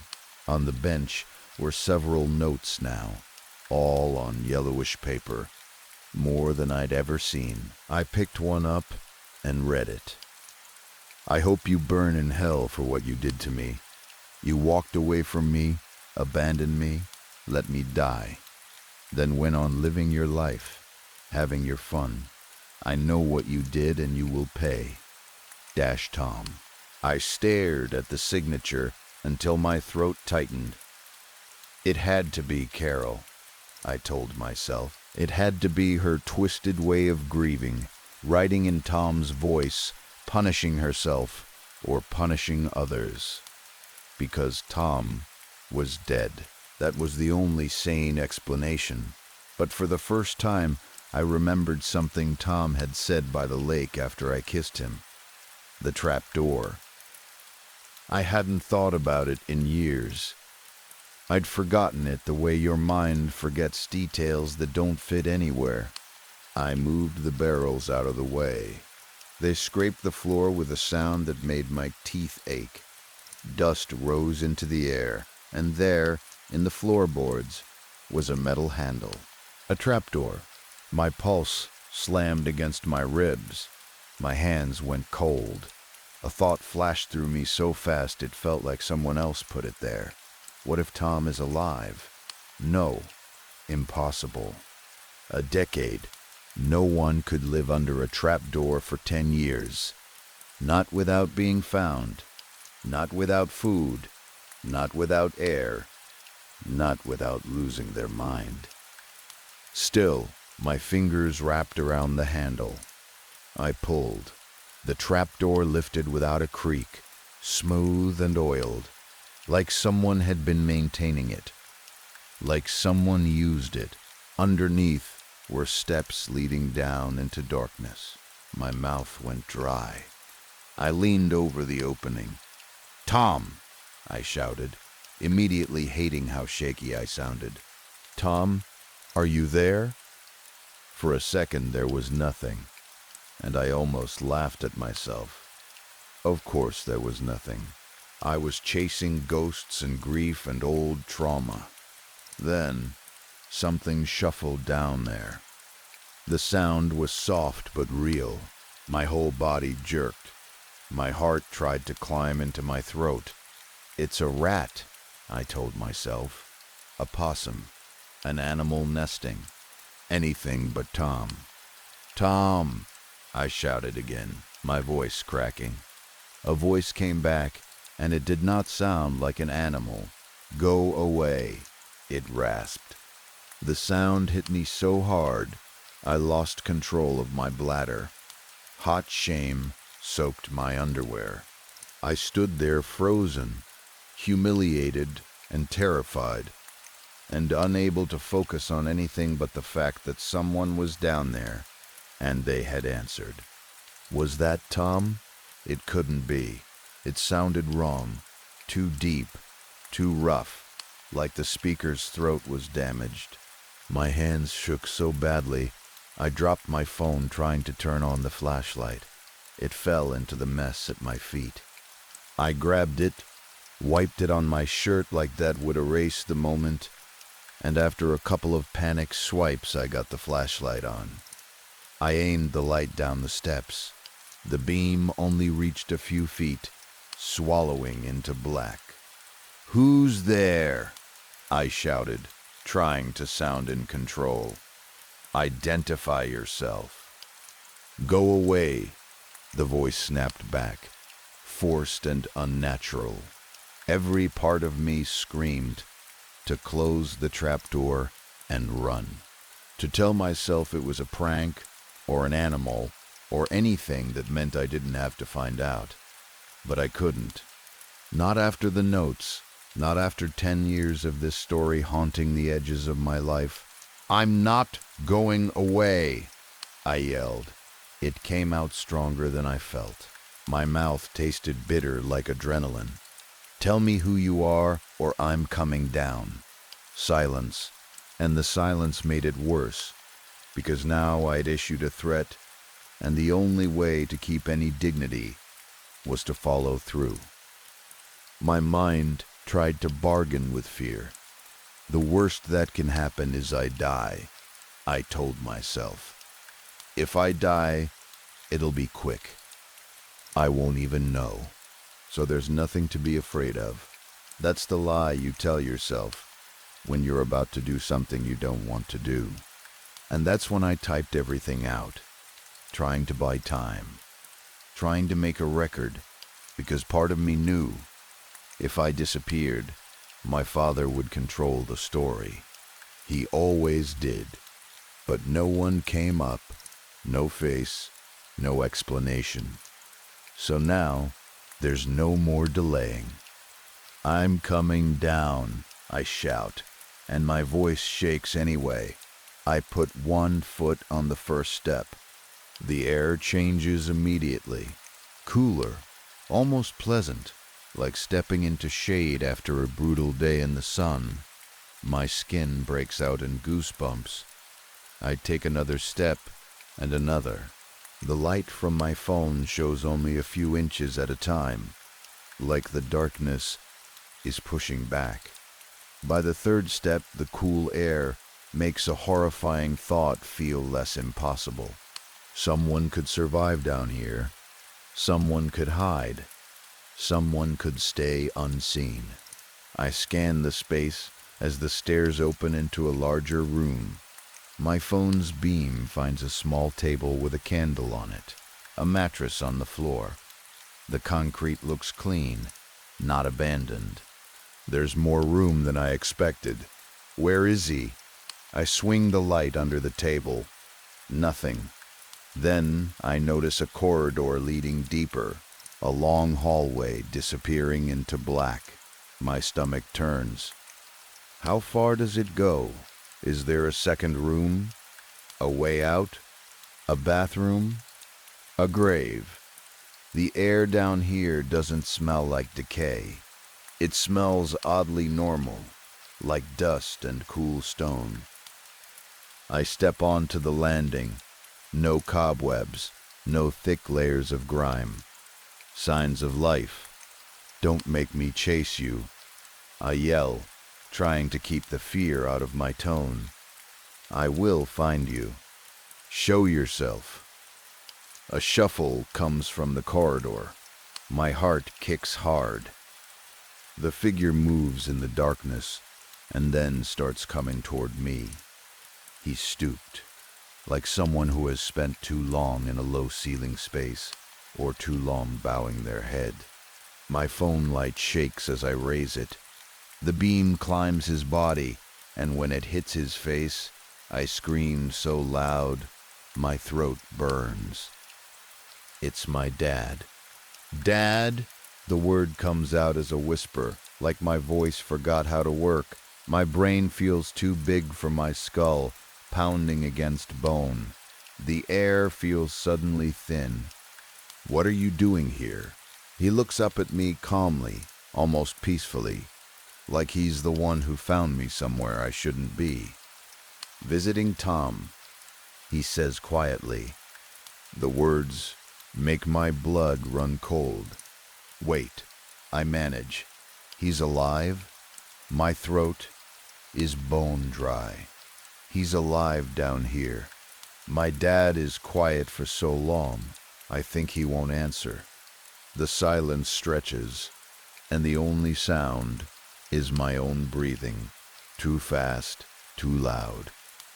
Then he says, he's buried here. I like being with him. My knees almost give out. My mind scrambles for meaning and can't find it. Buried. Here. My dad likes being with him.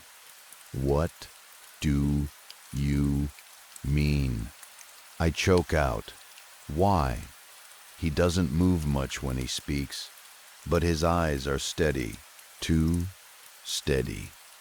I had an affair with Carol many years ago, he says, his voice low enough that I have to lean forward to catch it. For a moment, the sentence doesn't land.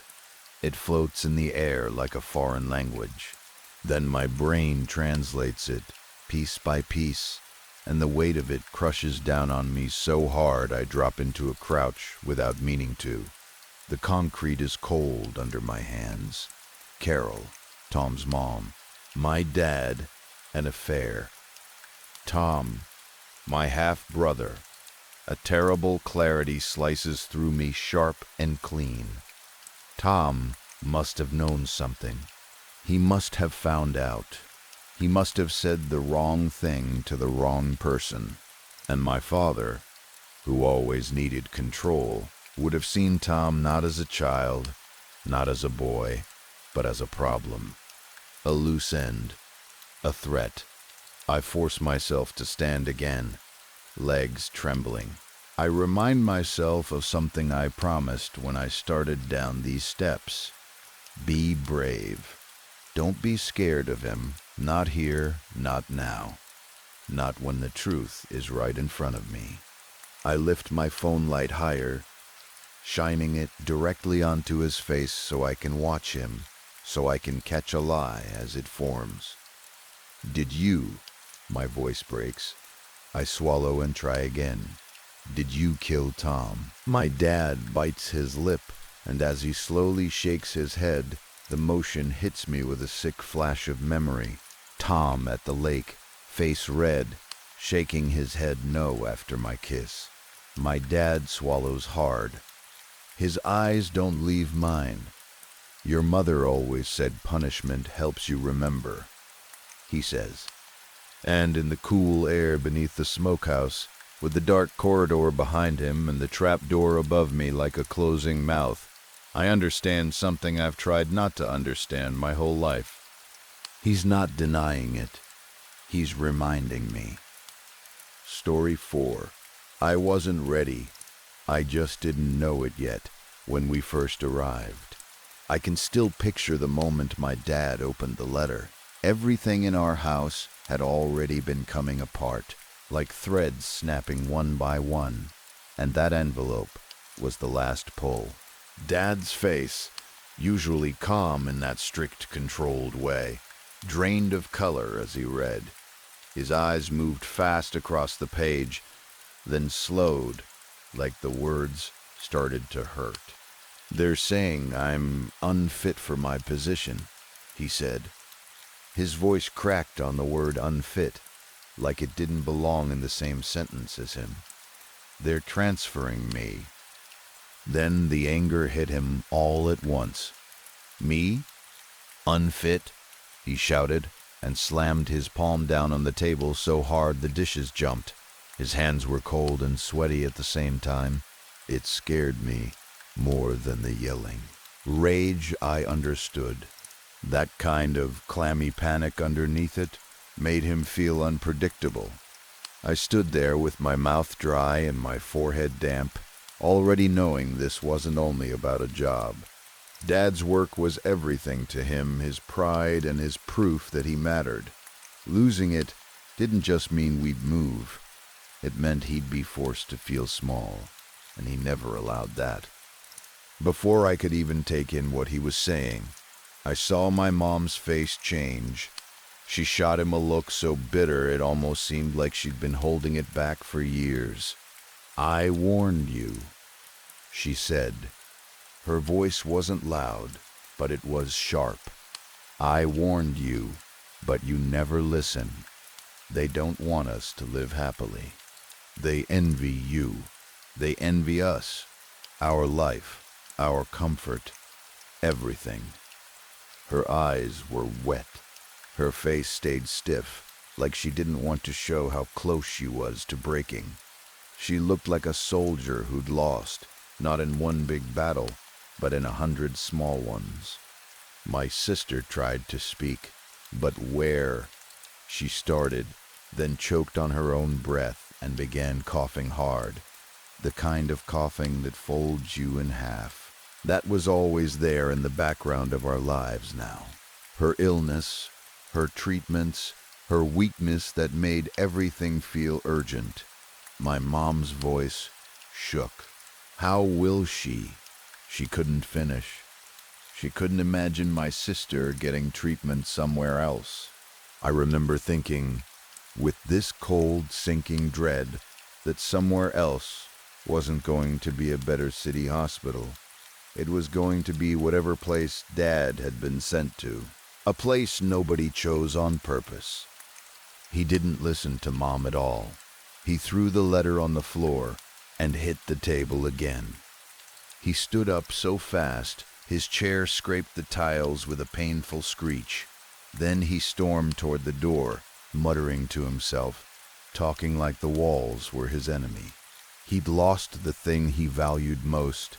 I could see it in his body, the way he moved like he wanted to punch a hole through the world and climb out. I flinched at a sharp crash near the front door, some decorative showpiece tipping over and shattering. Even objects had to suffer his anger. I couldn't stand it. I went to my room and pulled the blanket over my head, like I was 7 again. That blanket had been my comfort through everything. Good days, bad days, the nights I heard my parents fighting and tried to pretend I didn't. But even under it, I knew whatever came next, that comfort wasn't coming with me. I cried into the fabric, trying to keep the sound quiet, wiping tears as fast as they fell, like if I could erase them quickly enough they didn't count. I wanted things to go back to normal, back before misery started creeping in through every corner of our home. But normal was already gone. The letter just made it official. We arrived in the new town just after midnight on a Tuesday. I checked my white wristwatch when the taxi headlights lit up a roadside sign. The name was written in shiny silver letters, Jail Bari. When I separated it in my head, the meaning was simple enough. Home of the lake. The name should have sounded peaceful. It didn't. The first thing that hit me was the sky. I'd never seen a night sky like that. It wasn't only dark, it had depth, like a well. That's the only word that fits. The darkness looked layered, heavy, like it held secrets stacked on secrets. The full moon was out, bright enough that it should have softened everything, but it couldn't.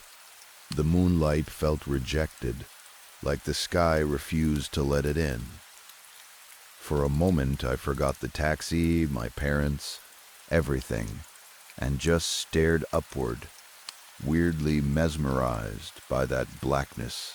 Then our driver swore loudly, in a thin, sharp voice, and yanked the steering wheel hard to the left. My mom grabbed my sister. My sister clung back like she'd been expecting to die. My dad's face tightened and went green, like he was fighting nausea. I tried to stay calm, but my whole body shook. I gripped the door handle so hard my fingers hurt, like holding it could anchor me to life. The taxi skidded, tires screamed. We slid until we stopped about a meter from a tree trunk. For a second, none of us moved, like we were waiting to see if the world would finish the job. Dad opened the door and threw up onto the roadside. My mom kept holding my sister, whispering something under her breath like a prayer. I ended up on the ground, breathing too fast, dizzy, locked in place. "What is wrong with you?" Dad shouted at the driver. We could have died, but the driver didn't answer. He was staring at the road, at one exact spot where the taxi had swerved. He wasn't just staring, he was studying it, like something had been there a moment ago, and he was trying to understand how it disappeared. When I leaned closer to see what he saw, I didn't understand at first. The road looked empty, cold gray asphalt under weak headlight glow. Nothing there. But the driver's eyes were pure terror. Not shock, not fear of an accident. Terror like he'd seen something impossible and his mind had cracked around it. "Uncle," I said, trying to sound steady. "Uncle, are you okay? What happened?" I waved a hand in front of his face. No reaction. Then his eyes shifted, slowly, toward something deeper across the road. A small lake. It sat back from the roadside like it was hiding, surrounded by darkness. There was a little board near it, and the taxi headlights caught the lettering, Nal Geel. The name made my stomach tighten because I'd read about that lake before we came. It had been in local articles, strange sightings, rumors of a woman seen near the shore, a couple that went missing after stopping there at night. I'd told myself it was all superstition and small-town drama. Standing near it was different. The lake didn't feel like water. It felt like a mood. The black surface reflected the sky, sharing that same deep darkness, but instead of being beautiful, it felt wrong, like looking into it meant something would look back. The air near it seemed packed with heavy emotions, distrust, jealousy, anger, Hate. It sounds ridiculous to say a lake can make you feel that way, but my body reacted as if it were true. Goosebumps rose on my arms. Cold sweat broke out on my forehead. The driver's head drooped forward, and then he collapsed, slumping down like a puppet with cut strings.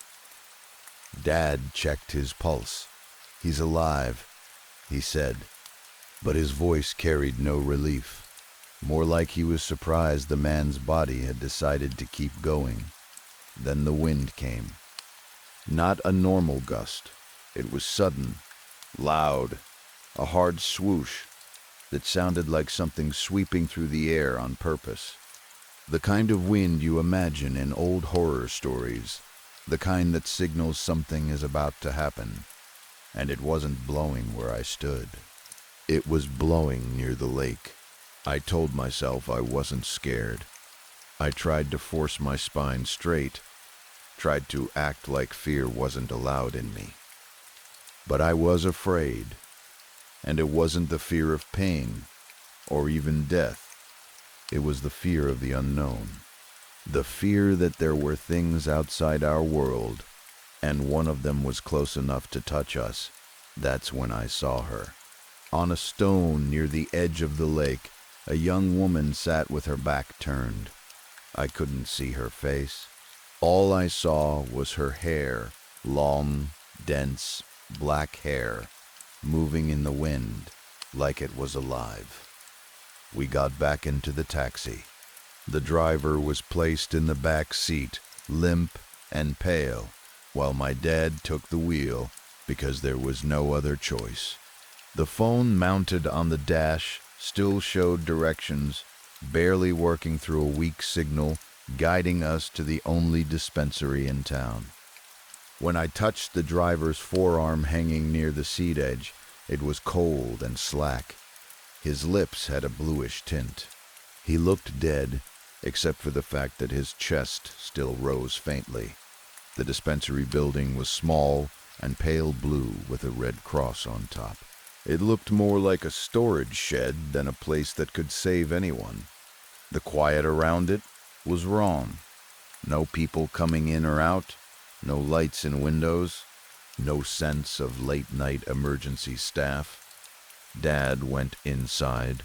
We waited in the taxi, tense, listening to nothing.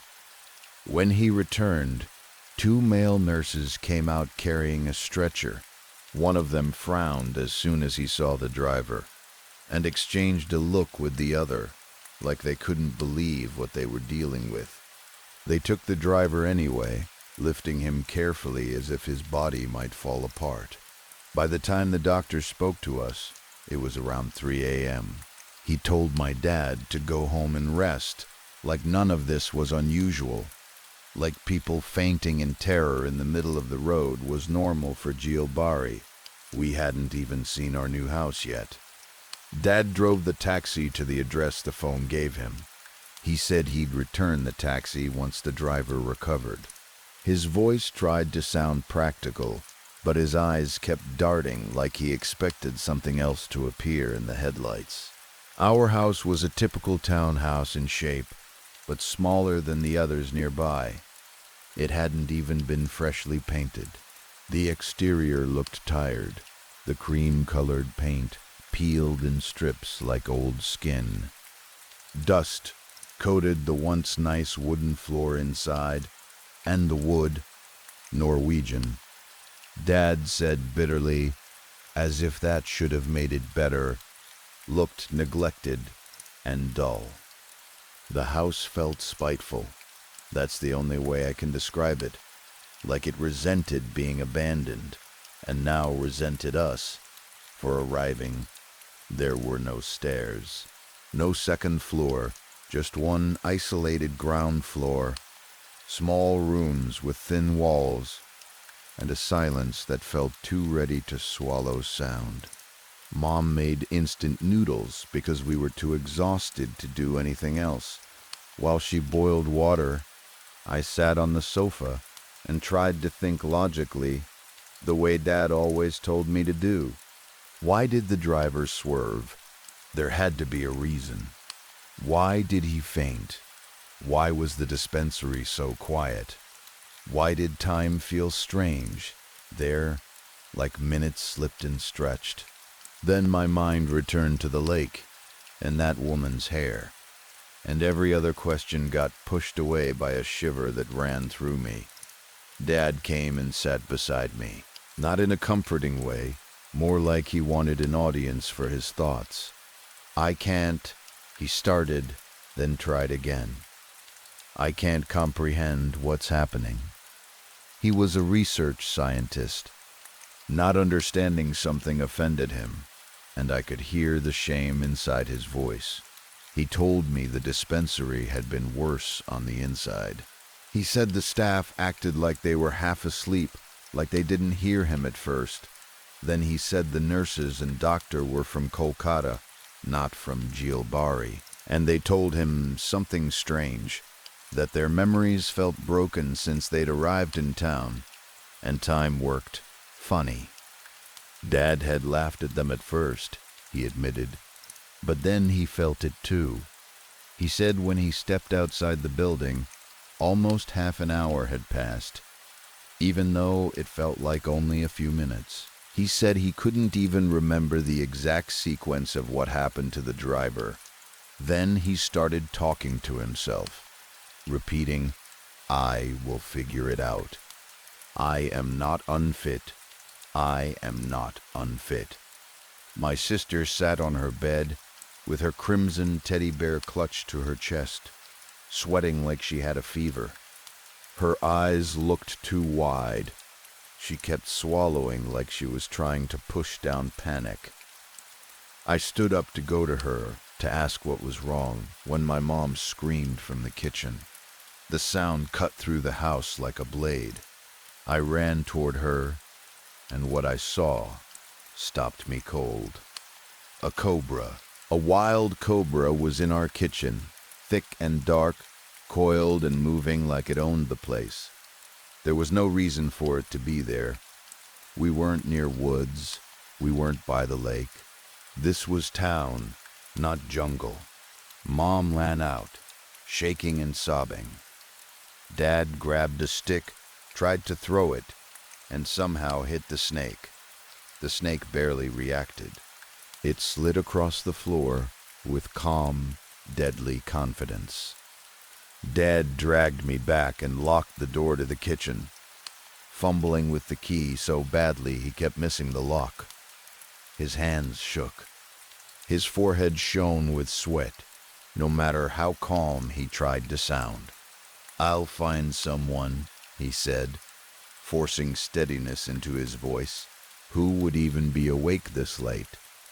But it can't be helped." He pulled on his overcoat and went out into the night. While Mom was in the bathroom trying not to vomit from fear, I went to my sister. She held a book open but stared through the pages like they were blank. "Let's see what you're reading," I said lightly, trying to coax her back into normal. She hesitated. That alone told me enough. "What is it?" I asked. "What is what?" she snapped, pretending to be annoyed. "What are you hiding?" I said quietly. "I can see it." She froze. Then, in a small voice, she said, "Don't tell anyone. Mom and Dad won't believe me." "I won't," I promised. "I saw a lady," she whispered, and buried her face in the teddy bear. "A lady?" My throat went tight. "Where?" When the taxi swerved, she coughed again, struggling to speak. I brought her water. When she calmed down, I asked, what was she doing? "She was standing in front of our taxi," my sister said. "I think the driver saw her too. That's why he lost control." I wanted to argue, to insist it was impossible, but the words wouldn't come. "Not after the lake, not after the way the air had felt, but none of us saw her," I said. "I don't know why," she replied, and her eyes looked far away. How did she look? I asked. I don't remember her face, she said. Only her hair, very long, dense, dark. That confirmed it for me. The woman at the lake. Dad returned with a middle-aged security guard who'd been on night duty. The guard was short, broad, and moved like someone who'd seen enough of life to stop caring about politeness. His face was bruised in places, dark marks visible under the weak light. He handled the snake quickly, like it was nothing more than an inconvenience. There's nothing to worry about now, he said. I'll release it into the woods. Dad tried to thank him, started introducing himself, but the guard cut him off. I can't say it's nice to meet you, the guard said flatly. It is not nice to meet cowards. Then he walked out and disappeared into the dark. We didn't talk much after that. Exhaustion swallowed everything, and we slept as soon as our heads hit the pillows. When I woke the next day, it was 11 a.m. I felt strange, fresh, like I'd been reset, and the night before already felt hazy, like someone had rubbed at my memories while I slept. School starts at 12, Mom shouted. You don't have time. School, right, normal things, routine, like routine could protect you. The school building was plain and white, but it seemed huge compared to the other buildings in town. The day after that is hard to describe because the memories don't sit right in my head. It's like trying to hold water in your hands. I remember pieces, not a full line. I remember sitting down and noticing the girl in front of me. I remember the feeling that I'd seen her before, and I couldn't place it. Her voice sounded familiar too, and it made my heart race in a way that felt wrong for a first day in a new town. When she turned, I saw her face clearly. Sharp, delicate features, dark brown eyes, and brunette hair clipped up with a violet butterfly clip, and I was attracted to her immediately. It hit me in the stomach like a sudden drop, like butterflies turning to panic. She smiled and held out her hand. You're new, right? Where are you from? Her smile looked warm at first glance, but the longer I looked, the more it felt forced, like a mask shaped like friendliness. Still, I shook her hand. My face went hot. I could feel myself blushing and hated it. I'm from... I started, then my nerves tangled my tongue. Kolkata. Then the bell rang, and I thought it was lunch. I opened my lunchbox and realized it was empty. The girl laughed softly, and I looked around and realized the classroom was emptying out. The day was over. Dismissal. I felt stupid, confused, like I'd missed hours without noticing. A few quick flashes came back, writing on a board, a teacher's voice, the sound of chairs, then vanished again. She touched my shoulder lightly. Come on, she said. Time to go.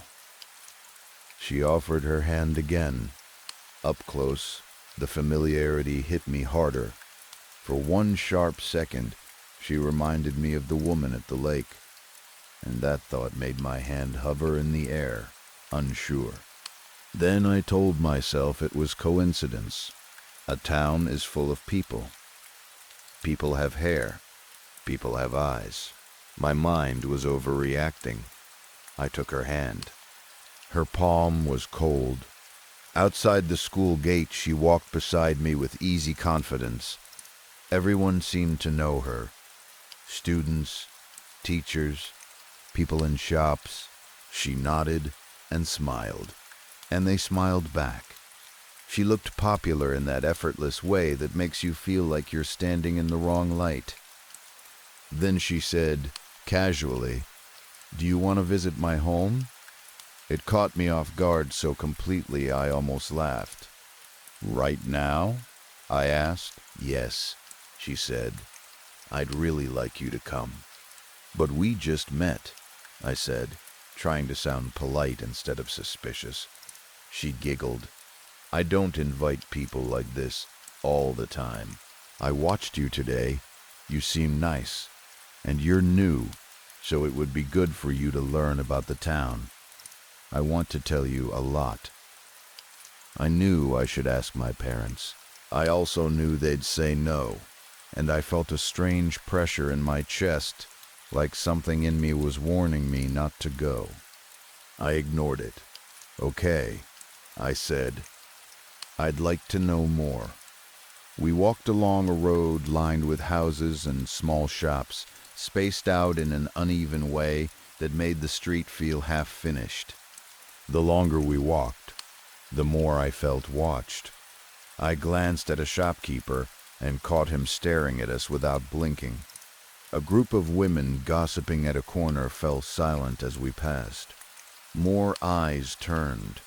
More heads followed.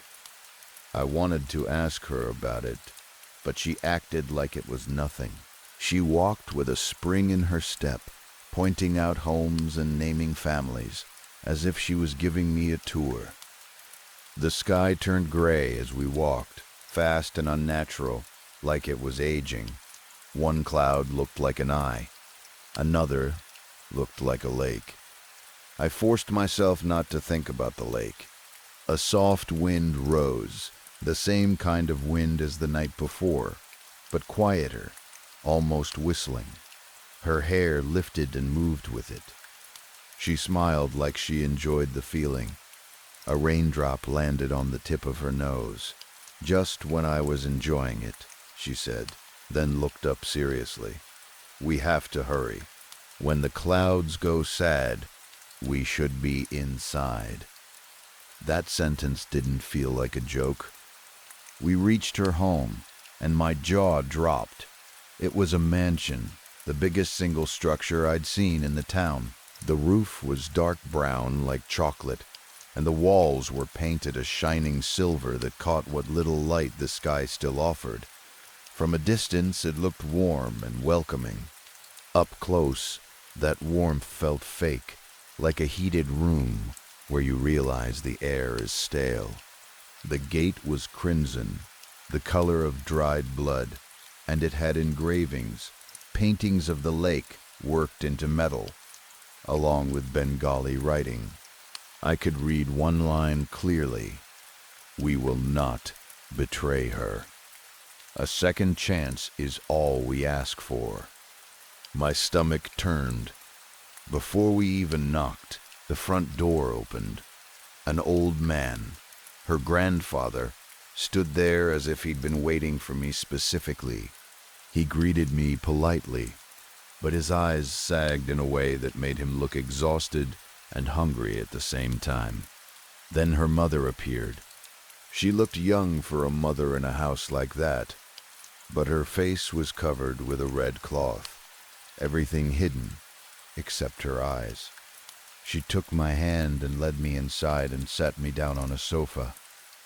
From where I sat, I could see a long wooden table where the rest of the family was eating lunch. There were small children, teenagers, middle-aged men and women, so many people it felt like a whole village in one house. And they all stopped eating when I entered. They stared at me with a focus that made my skin crawl. Not curious, not friendly. Hungry, like I was a specimen they'd been waiting for. Then I blinked, and it was like the moment never happened. They were eating again, talking softly, ignoring me as if I didn't exist. I looked down at my wristwatch. It was 2 p.m. Her mother smiled behind her veil. "Sit comfortably. I'll bring you food and lemonade. It's very humid." But the room felt cold. Thunder cracked, and the rain started hard, sudden, pounding the world outside. I hadn't brought an umbrella. I told myself I'd wait it out and leave when it calmed down. I sat there for what felt like only a few minutes, but something was wrong. An old wooden wall clock hung high, and when I looked up, the time read 2:45. That couldn't be right. I checked my wristwatch.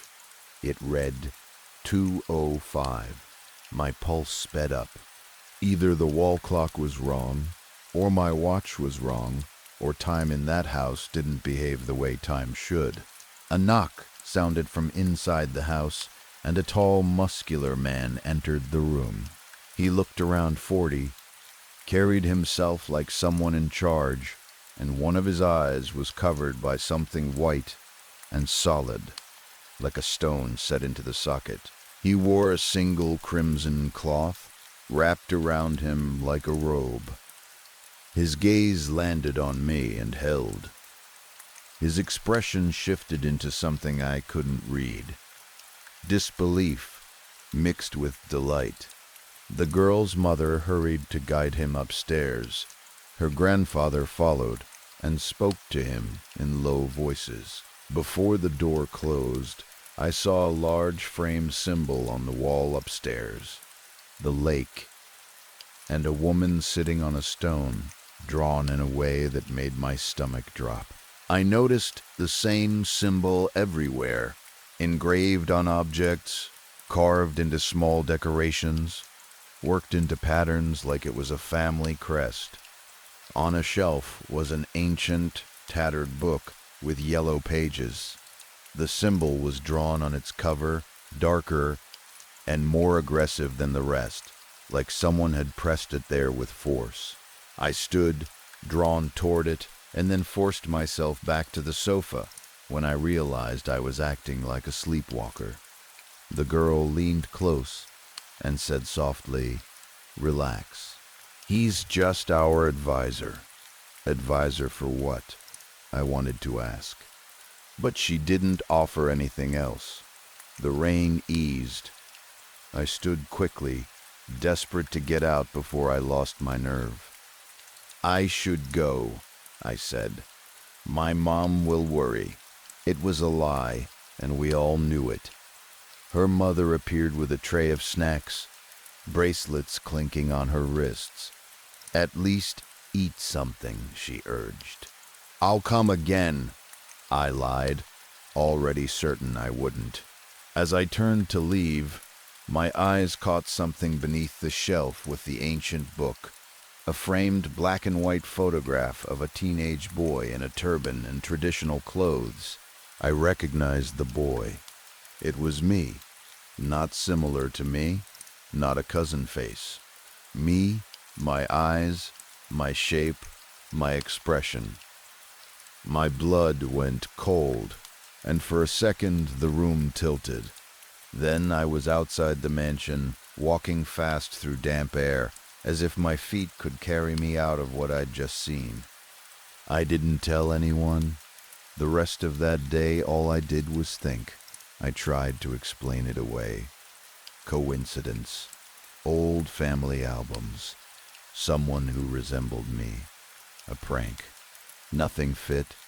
That night, my parents fought again, louder and uglier than before. My mom cried about my sister getting worse, about nightmares, about jealousy from relatives, about how something had been done to us. Dad snapped back that we should be grateful, that he provided everything, that he was the only reason our lives had ever been comfortable. I couldn't take it. I walked out of the house and into the streets, tears slipping down my face no matter how hard I tried to swallow them back.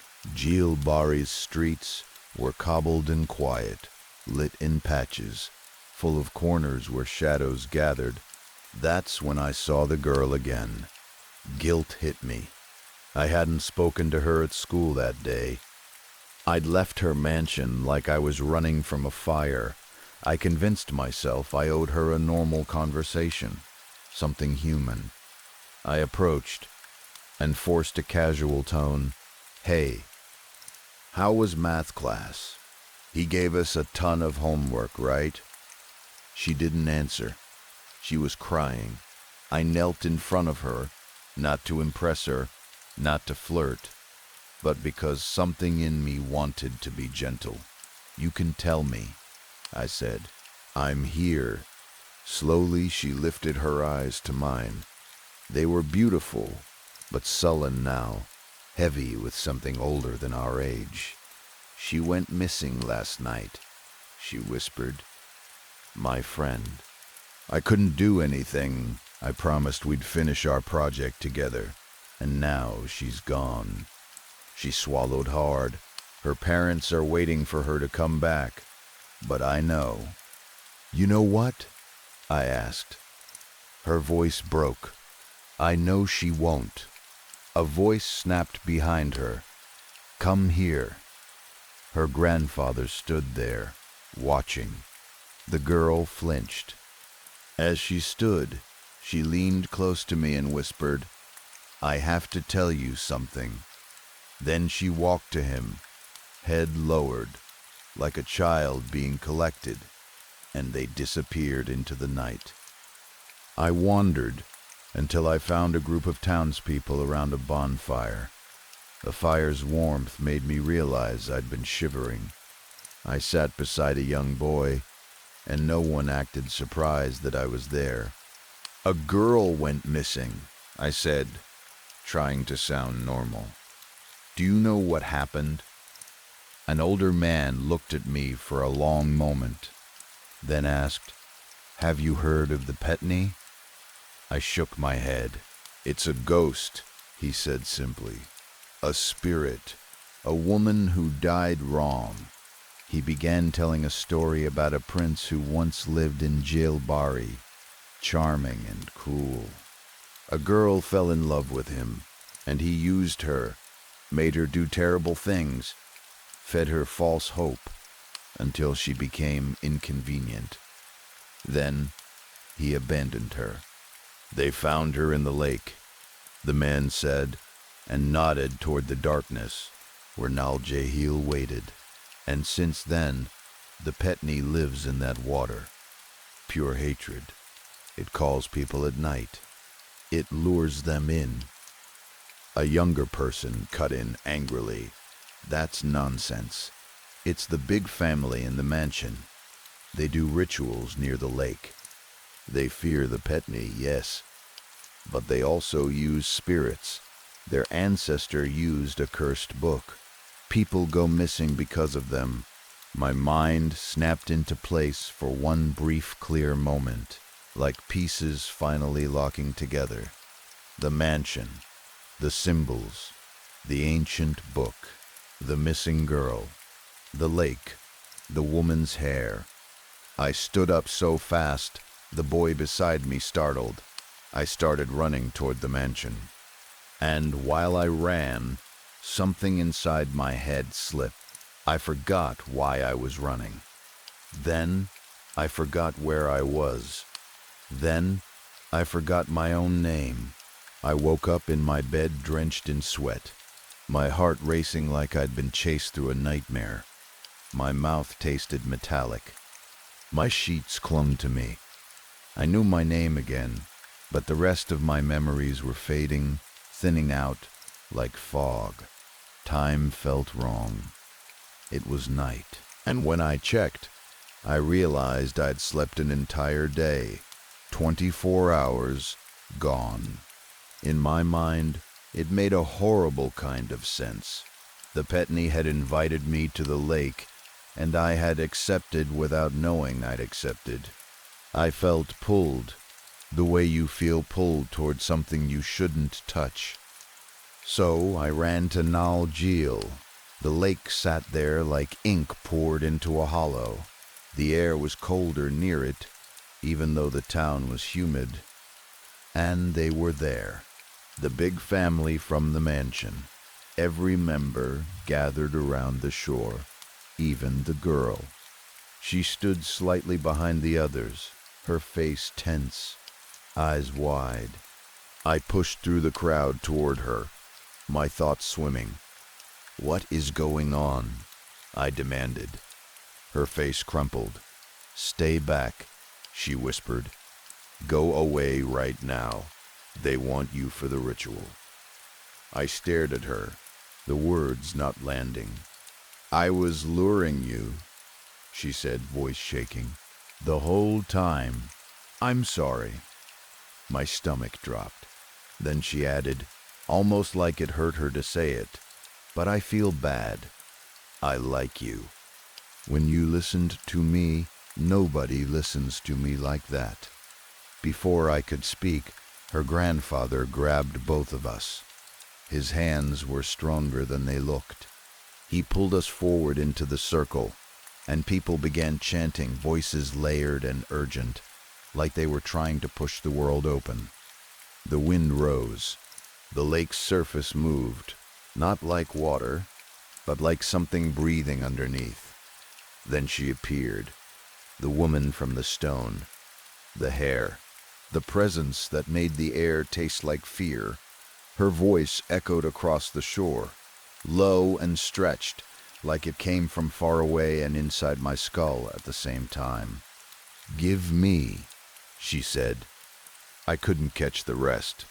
It was like my ears refused to understand. That was the last clear moment I have. They found me the next morning near the lake, injured and half-conscious. People said the big family was gone, vanished, punished for conspiring against the Petney. I didn't know what to believe because my memory wouldn't hold still. Parts of it were missing, and parts felt too vivid to be real. Later, at my sister's funeral, I saw the girl again, or I thought I did. She stood at a distance in traditional dress, her hair darker now, her face calm in a way that didn't belong at a funeral. For a second, she looked exactly like the Petney. Then, she was gone. When I went back to the mansion later, it didn't look the same. No symbols, no strange book on the shelf, no photograph of me.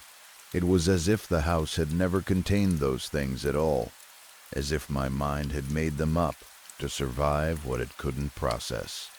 My parents divorced not long after. My sister's death finished something in them. My dad became a harder version of himself. My mom became quieter, like her grief took up all the space where her personality used to be. And the girl kept appearing in my life, on the edges of my vision, in the shape of strangers, in reflections in dreams, so real I woke up crying. Sometimes she looked like herself. Sometimes she looked like the woman at the lake. I was told to see a psychiatrist. I did.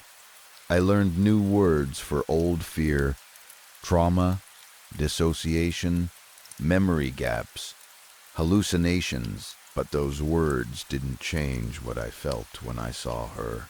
I still see her, even now. Her forehead rests against mine. Her hair falls around us like a curtain that blocks out the world. The air is cool and close. I can smell rain and lake water and something metallic.